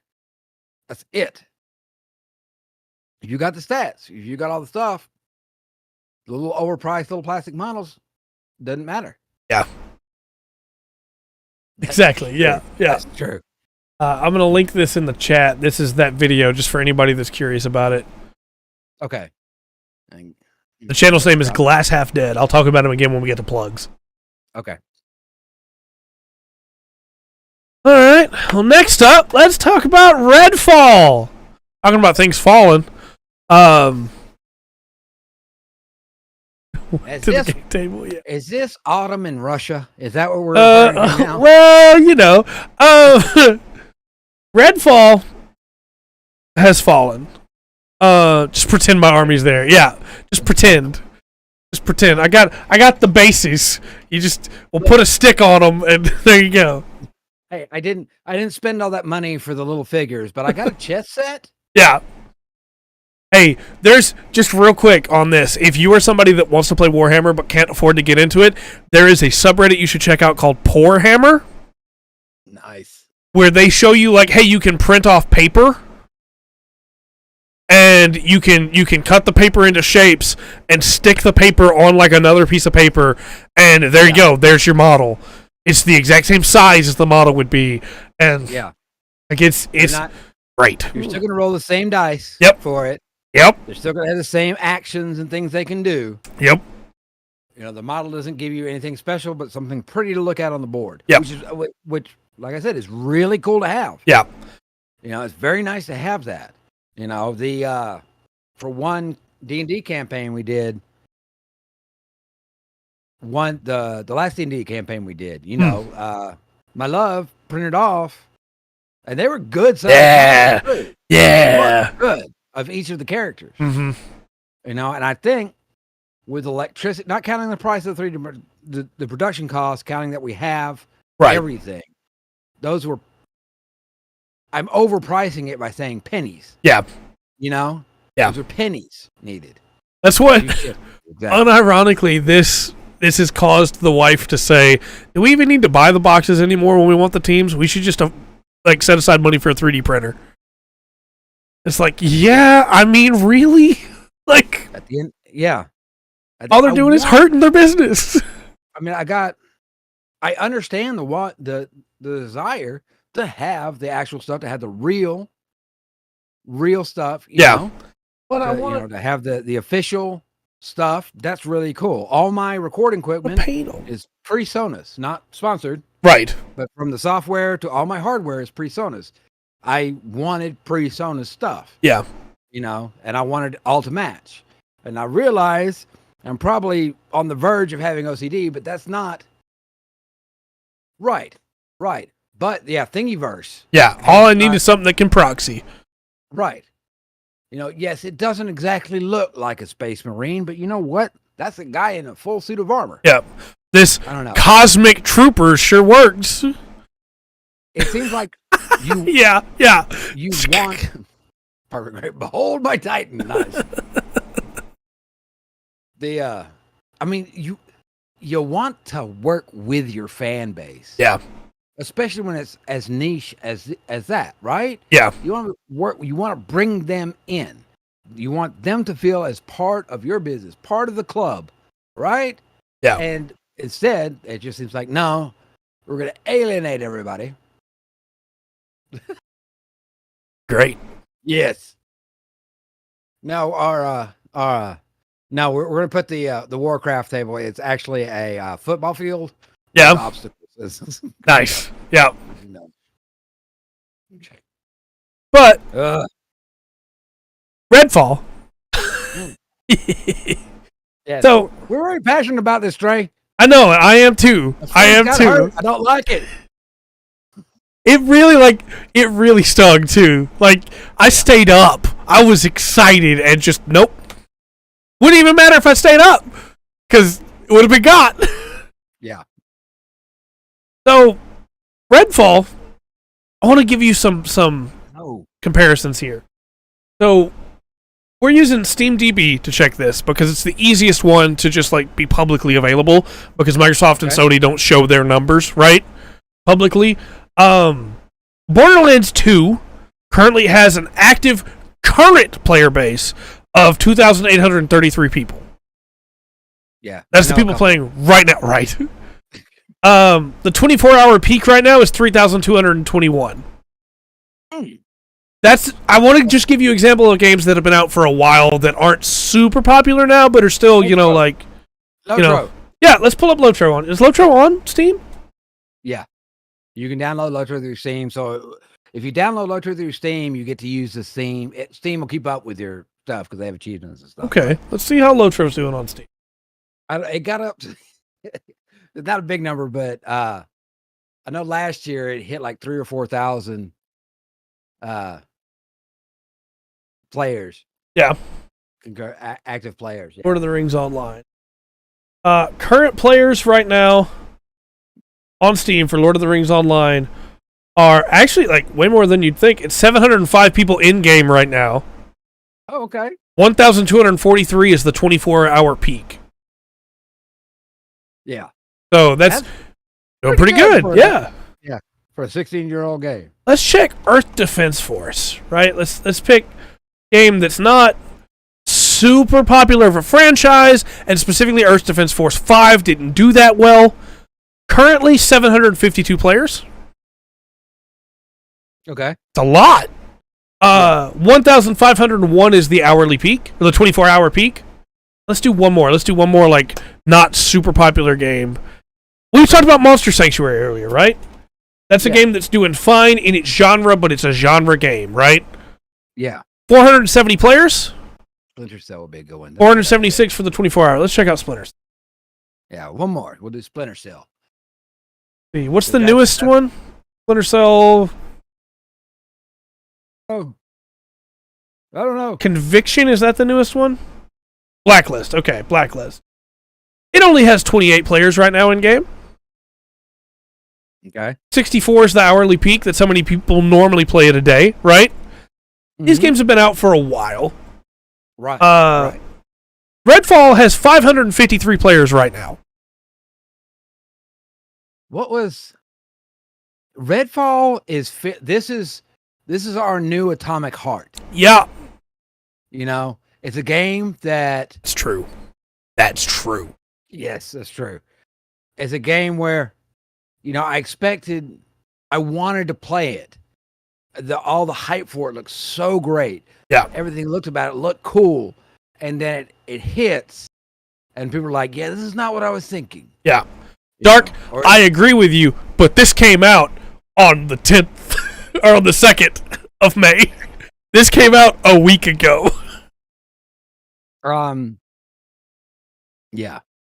I don't know. It just Redfall yeah, it's one of the games I was kind of excited about, and looking at the progression since it's come out, of what people are saying about it, and things and problems that they're running into playing it. Not as bad as Star Wars. Yeah, right. Still, there's problems there. It's just a year of disappointment.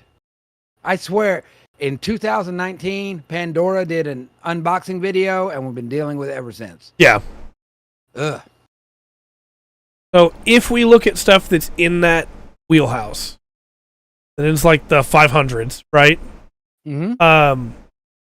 The Dead Space remake has a current player count on Steam of 354 people. 421 is the 24-hour peak, right? Yeah. So not super great, but not super terrible either. Right. Anytime I go off it, I have to go back to compare with others. Right.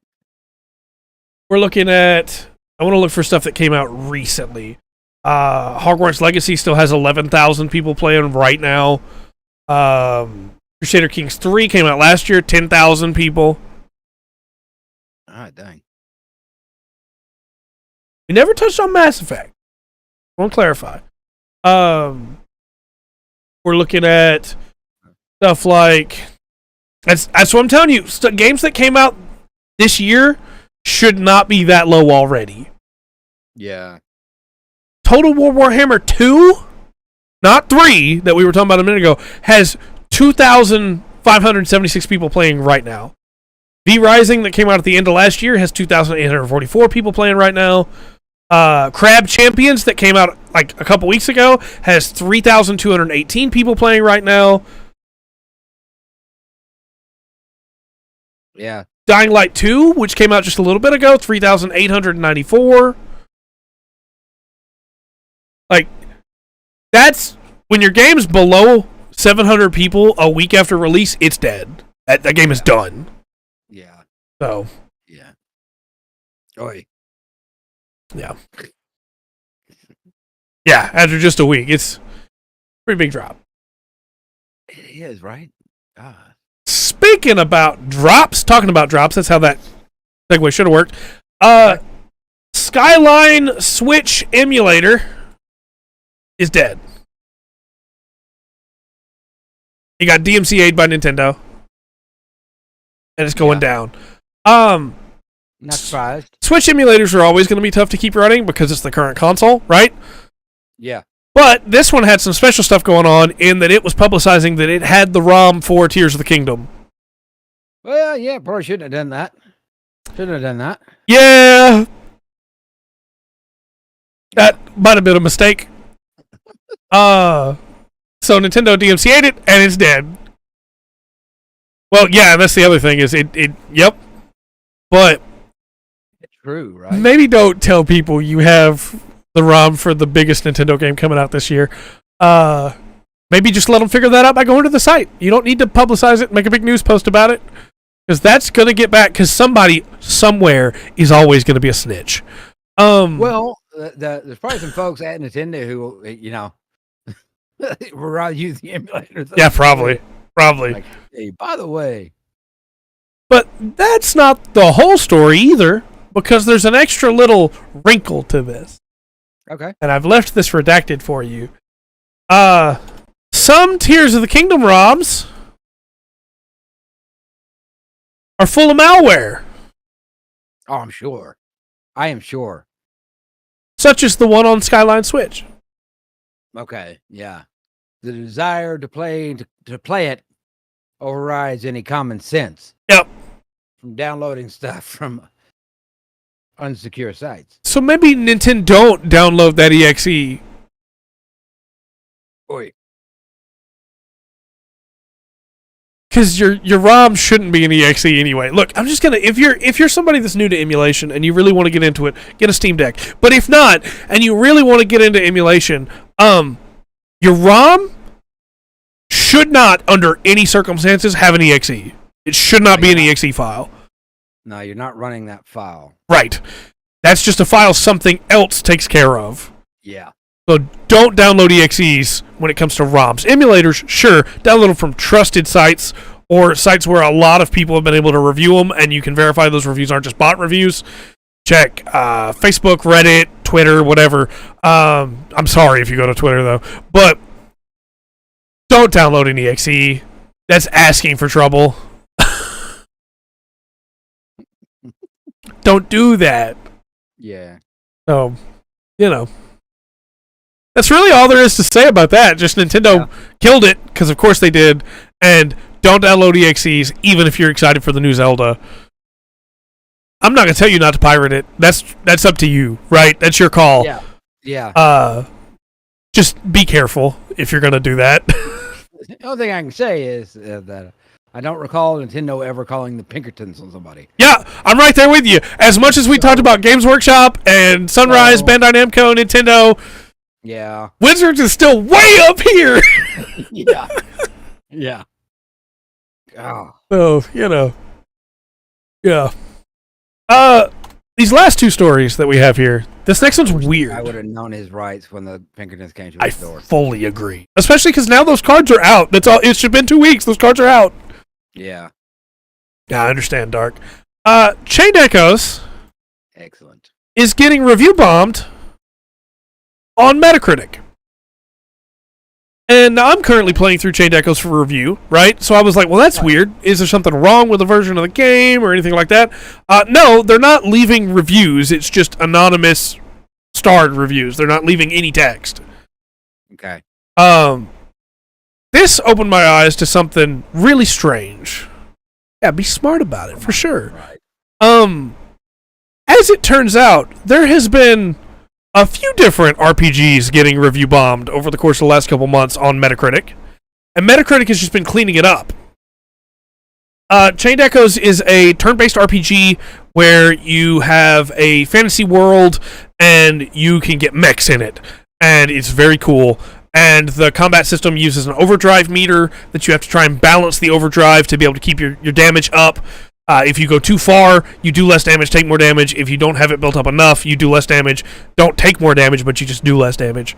Right. It's a cool game. Hasn't done anything wrong. Yeah, pretty much, right? There you go. But Xenoblade's DLC came out last week, right? That got review bombed. When Xenoblade Chronicles 3, all the stuff happened with Donkey and everything, and I want to clarify, I'm not trying to say it's Donkey's fans, right? Right. But Xenoblade Chronicles 3 was trending on Twitter for like 2 days straight when that happened. Right after that, it got review bombed on Metacritic. It seems like, and I don't know why, and Metacritic is cleaning it up, so we'll probably never know, there is a group that is just specifically going after RPGs. Review bombing happens on Metacritic all the time. But this was enough review bombing that it brought Chained Echoes score down by 3 stars on Metacritic. Like, that's a lot of review bombing. It could be. I'm not saying it's him, and I don't even really think it's him, but I do think he spoke out pretty hardly against RPGs, and right after that, we have RPGs constantly getting review bombed. But again, Metacritic's cleaning it up. The scores are going back up. Just, I don't think often people realize how much. Thankfully, this time it was an indie dev, and it could have hurt him a lot, but studios take way too much credit into Metacritic than they should, you know? That's fair. That's fair. Where they go, hey, you only get your bonus if the score is this good on Metacritic. So, that sucks. Metacritic is probably doing it then. It could be, right? But that's why we use OpenCritic, chat, because you can't just do that on OpenCritic. I wish people understood what the word meta meant. Right. Speaking of reviews, though, I told you at the start of this podcast, this is number 6. I got off somewhere. Okay, let me put my down. Okay, go ahead. Chat, I told you at the start of this podcast that I had big breaking news that I'm really excited to talk about. Yeah. IGN's scoring system has been revealed. They were in an interview this week. Okay. And you're going to be like, that doesn't seem like big news. So just wait. We're going to get there. They were in a interview and they posted part of the interview on their own Twitter. And I want to read this part out to you like verbatim. Because that's what we've always assumed, right? But this is the direct quote. Right. This is the direct quote. When asked why they don't review every game that comes out, they basically stated that, hey, there's a bunch of games that come out every year, like 10,000 a year. They can't keep track with all that. So then we're asked, well, how do you choose which games to review? Their response: there's no way that IGN can review all those games, so we try to focus our attention on the games that people actually care about, and we figure this out by a lot of different factors, like how many views the trailer got. Okay. If it looks cool. Well, that's fair. If it's trending on Google. Okay. If it has a lot of players on Steam. You're still... Yeah, no, they review more games than that criteria. Right. Covers. So then the interviewer asks, but then why are the scores always a 7 or above? And the direct response is, so if people are actually interested in a game and it looks good, most of the time it ends up being good, which is our definition of a 7. 7 means good. Of course, there are exceptions, Gotham Knights, but think about it this way. If you've never heard of the game, we probably wouldn't review it, and it probably isn't that good anyway. Morons. What do you mean? If we haven't heard of it, it's not good. This is just like the donkey statement of, if I publish a game, it's good. Yeah. What? This is like, I don't know. That's a ridiculous statement. Yeah. That is a ridiculous statement. Uh-huh. Not, I am not, I'm not huge into the gaming scene. Right. There's lots of games that come out that we're going to talk about, that I've heard about, right? Yeah. And I know that I might get a chance to play a few of them. But, like my... I understand. I don't know, man. Like, there's been a couple of games that I would have that I've got to play on a Wednesday night that I really enjoy that I wouldn't have ran across randomly. Right. That statement makes no sense. Yeah. It's like, okay, I haven't read that book, therefore it's no good. Yeah, that's exactly what that statement is. If we haven't heard of it, we're IGN. And if we haven't heard of it, it's not good. Like, okay, well, what about all the games made in other languages that you don't get to play? Are they not good then? What about games that are made by small developers that you didn't hear about because the trailer didn't get a lot of views or because there's not a lot of people playing it? Is it not good? Or because they spent their budget on making the game and they don't have enough for marketing. Yeah. They can do minimum marketing and then that game must suck. Yeah, it makes me think the only reason they reviewed Undertale and like Stardew Valley is because those games blew up everywhere. And suddenly they were like, "Oh, we got to review those now." Yeah. No, that's really ridiculous. Yeah. I would understand if they were like, okay, well, we have this size team. Games take a long time. Even if they said, there's going to be quite a few games that we pick randomly to review. I mean, there's certain things I could understand. Right. I guess. But what you're saying at the end of the day makes no sense. Yeah. Maybe if you think about it, it might. But if you think through it, what you said is stupid. There's been a lot of responses from small devs that were like, hey, so I'm making this game. It's out. It's got 96% positive reviews on Steam. You didn't review it, so it's not good? Right. But It's a ridiculous statement. It's a stupid statement. Yeah. This is the kind of thing, this is like when a Hollywood movie doesn't go over good. Right. And they're like, well, the fans don't get it. Yeah. Or something like that. It's kind of feels in the same vein, right? So if anybody ever asks you, right? If anybody ever asks you why we don't cover IGN reviews in our review sections, we'll cover IGN Italy and IGN Spain because they actually seem to care about video games. They give scores that aren't just 7s or up. But no, sorry, I'm not sorry. Actually, you made that statement. I'm not sorry. We're not covering you. What a stupid thing to say. Yeah. Yeah. Do you know how many times I've found something that I missed completely? That I didn't hear people talk about, that I just completely missed, and I check it out, and I'm like, man, this is great. Mountain Blade. That happened for me. Yep. I got into it. A friend of mine happened to start playing it. I saw him playing. I was like, what is this? Yeah. And it had been out for a little while. And he told me about it, and I went and found it and got it and loved it. Yep. Yeah. But yeah, no, that's like a bad. You're hiding something, you're covering something, or you're just an idiot. Yeah, pretty much. That's our news for the night. Leaving you with that bad taste in your mouth. Let's kick it over to Rungrid's Corner. Right on, right on. Well, as you know, I always start this off. Exactly. That's right. Exactly. We always start off with a birthday, and it is Rosario Dawson's birthday today. Okay. God bless her. Hope she has a good day. I'm sure she's probably not on right now. I'm sure she'll catch up watching the show this weekend or something. Right. As they do. As they do. So, I had this.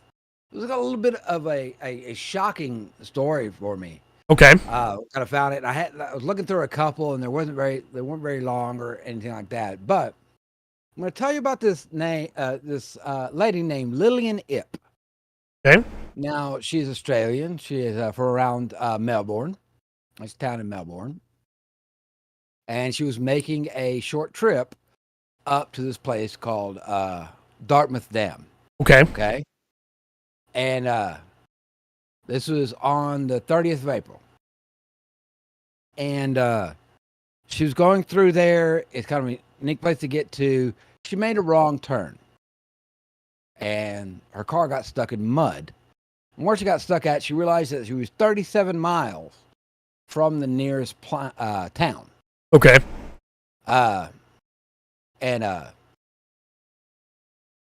she didn't know where she was going to go. She couldn't walk that. She was just going to go see a dam and then go home. Right. And it didn't turn out that way. Through that. Never.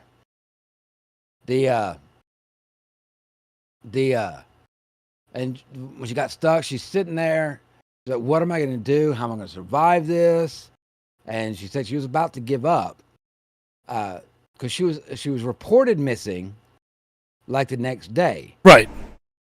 But she survived in this this area of Australia, Right. in the middle of nowhere, 37 miles from anywhere, for 5 days.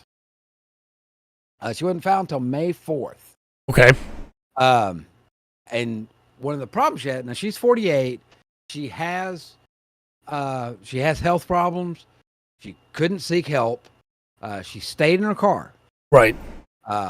She couldn't move her car. She was able to use a heater at night sometimes to give her some warmth.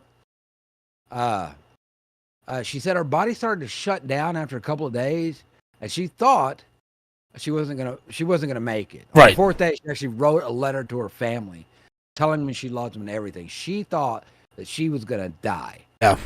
And it was the next day. That was on day 4, day 5, that her car was seen, and she was found. Yeah. And of course, she is extremely relieved that she was found. Right. Very happy to be there. She was saying, but she did have a couple of things that she had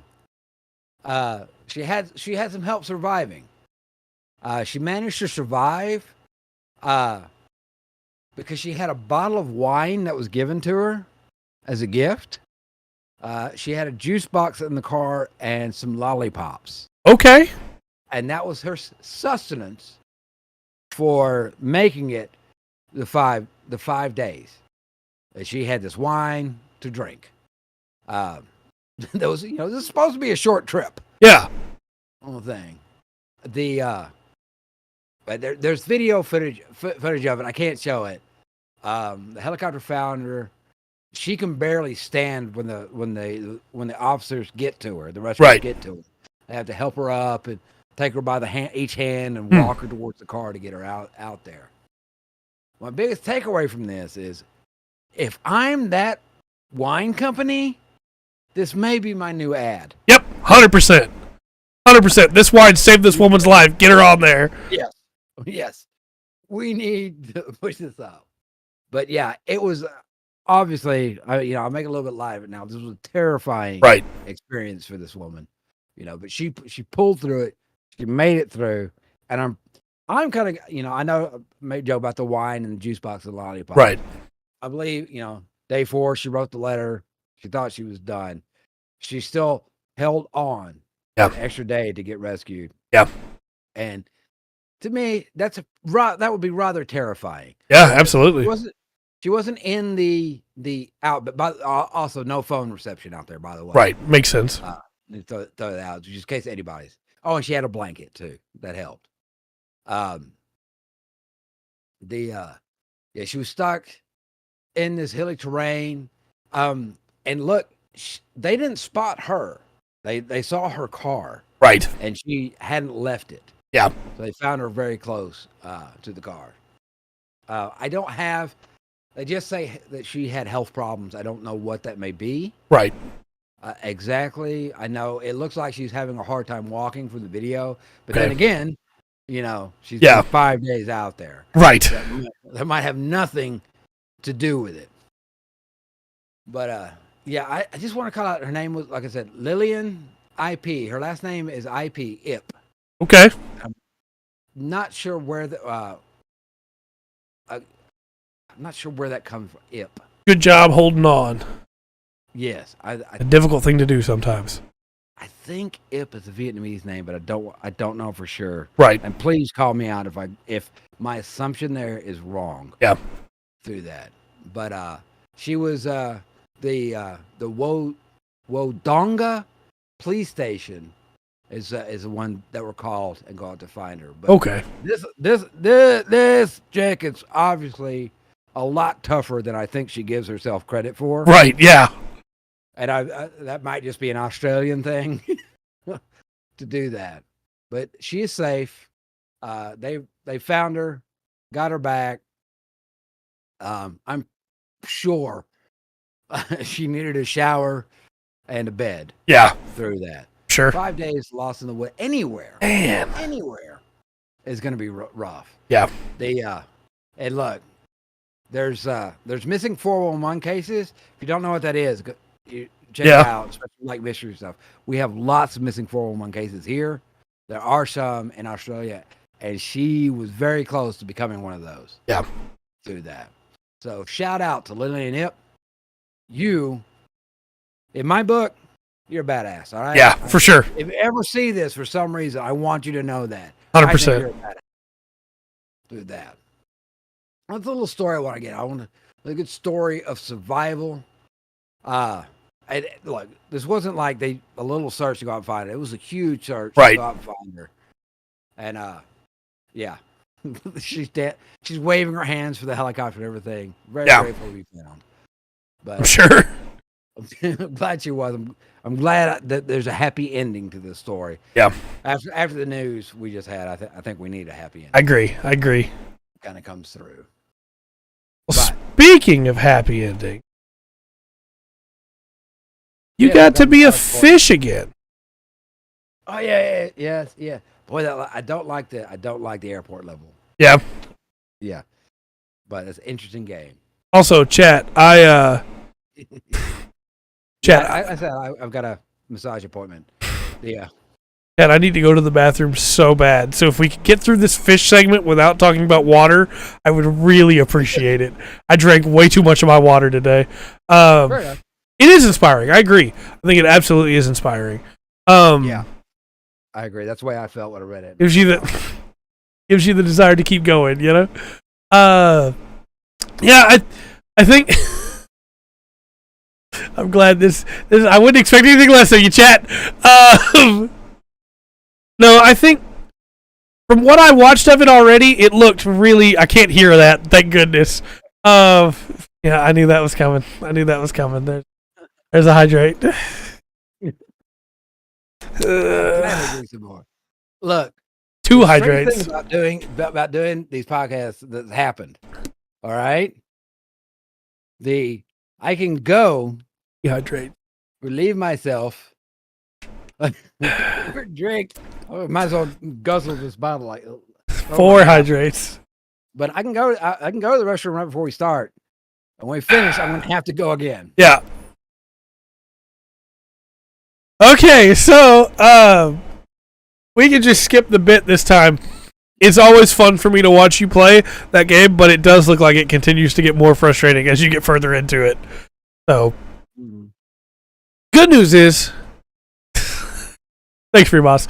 The good news is you won't have to worry. That's 5 now. 5. Dang it. Yeah, I don't want anybody to feel left out. It's 6 now. Good news is you won't have to worry about it this week because we have 3 games. Mm-hmm. Chat, you know, there's a 7th. Chat, you know the deal. 1, 2, or 3. Don't say the name of any of the games in the chat, please. I'm having a hard time finishing this water. Yeah, I'm about to be out of mine.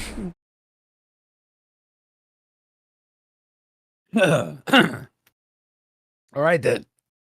I see the votes are coming in already. There's another one.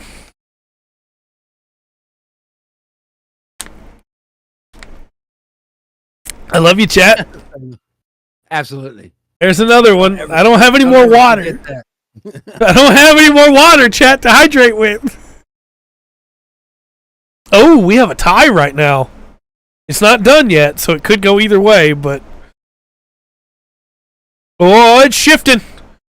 It's shifting. It's also raining around here, so. And remember, if you're watching on YouTube, you can vote as well, unless you've already voted on the Twitch side. Don't be a cheater. With 1, 2, or 3. You can't vote wrong. It's impossible to do. Oh, it's getting heavy now. Yeah, it's a heavy rain.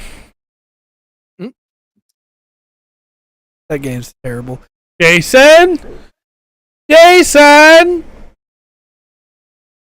That was a that was a Christian Slater movie too. Yeah, was it? It rains, the dam breaks, it floods this town. He plays a police officer. There's a group of criminals that are like, we're gonna dive and go bust into this, I think it was a bank. And they were gonna dive down and get it, and he's out there on like a jet ski with the love interest. It wasn't very good. All right. Well, the vote is pretty much done now. It has gone. Thanks, Dark. It has gone. I didn't expect it to go this way, honestly, but I'm kind of excited that it did. Because the game that you'll be playing is Ollie World. Ollie is it skateboarding? It is a skateboarding game. Oh. All right. Let me. Okay, I've got the code. I'm really surprised, honestly, because I won't tell you what it was up against, but man, I thought what it was up against was going to win for sure. Okay. I'm sure that'll make a reappearance then. Yeah, I'm sure at some point. Thanks, Stark. So let's move into plugs. What we got plug wise? I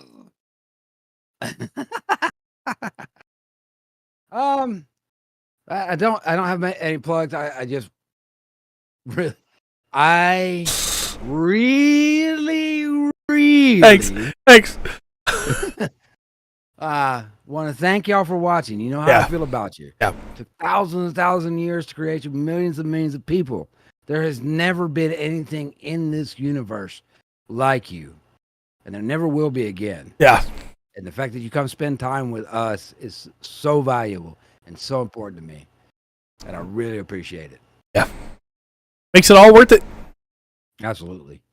Plug wise, I'm going to plug again that channel Glass Half Dead. That's the Kill Team guy that did the proxy work and everything. I'm glad. Every time I laugh, it gets worse. So I'm trying not to laugh. We got stuff coming up. Tomorrow, you're going to be playing Ollie World. Yes. Then Thursday, we'll be talking... I have a feeling there was another one. There's Ollie something else. And Ollie World is... Yeah, Ollie World is the second one. Okay. Oh. Then Thursday, we'll be talking Aztec mythology. Yes, we will. Note for that. And then Friday, I'll be painting Eldari Corsairs. Probably. So yeah, we're gonna have a good time there, painting them in the Captain Harlock colors. Shall not pass. Thanks, Gandalf. But yeah, I think that's. You got any other plugs? We all good? We're all good, Bubba. All right. Well, until next time, then. I've been Trey. I've been Rungren. And this has been the Full Spectrum Podcast. Remember to always enjoy the full spectrum. Life.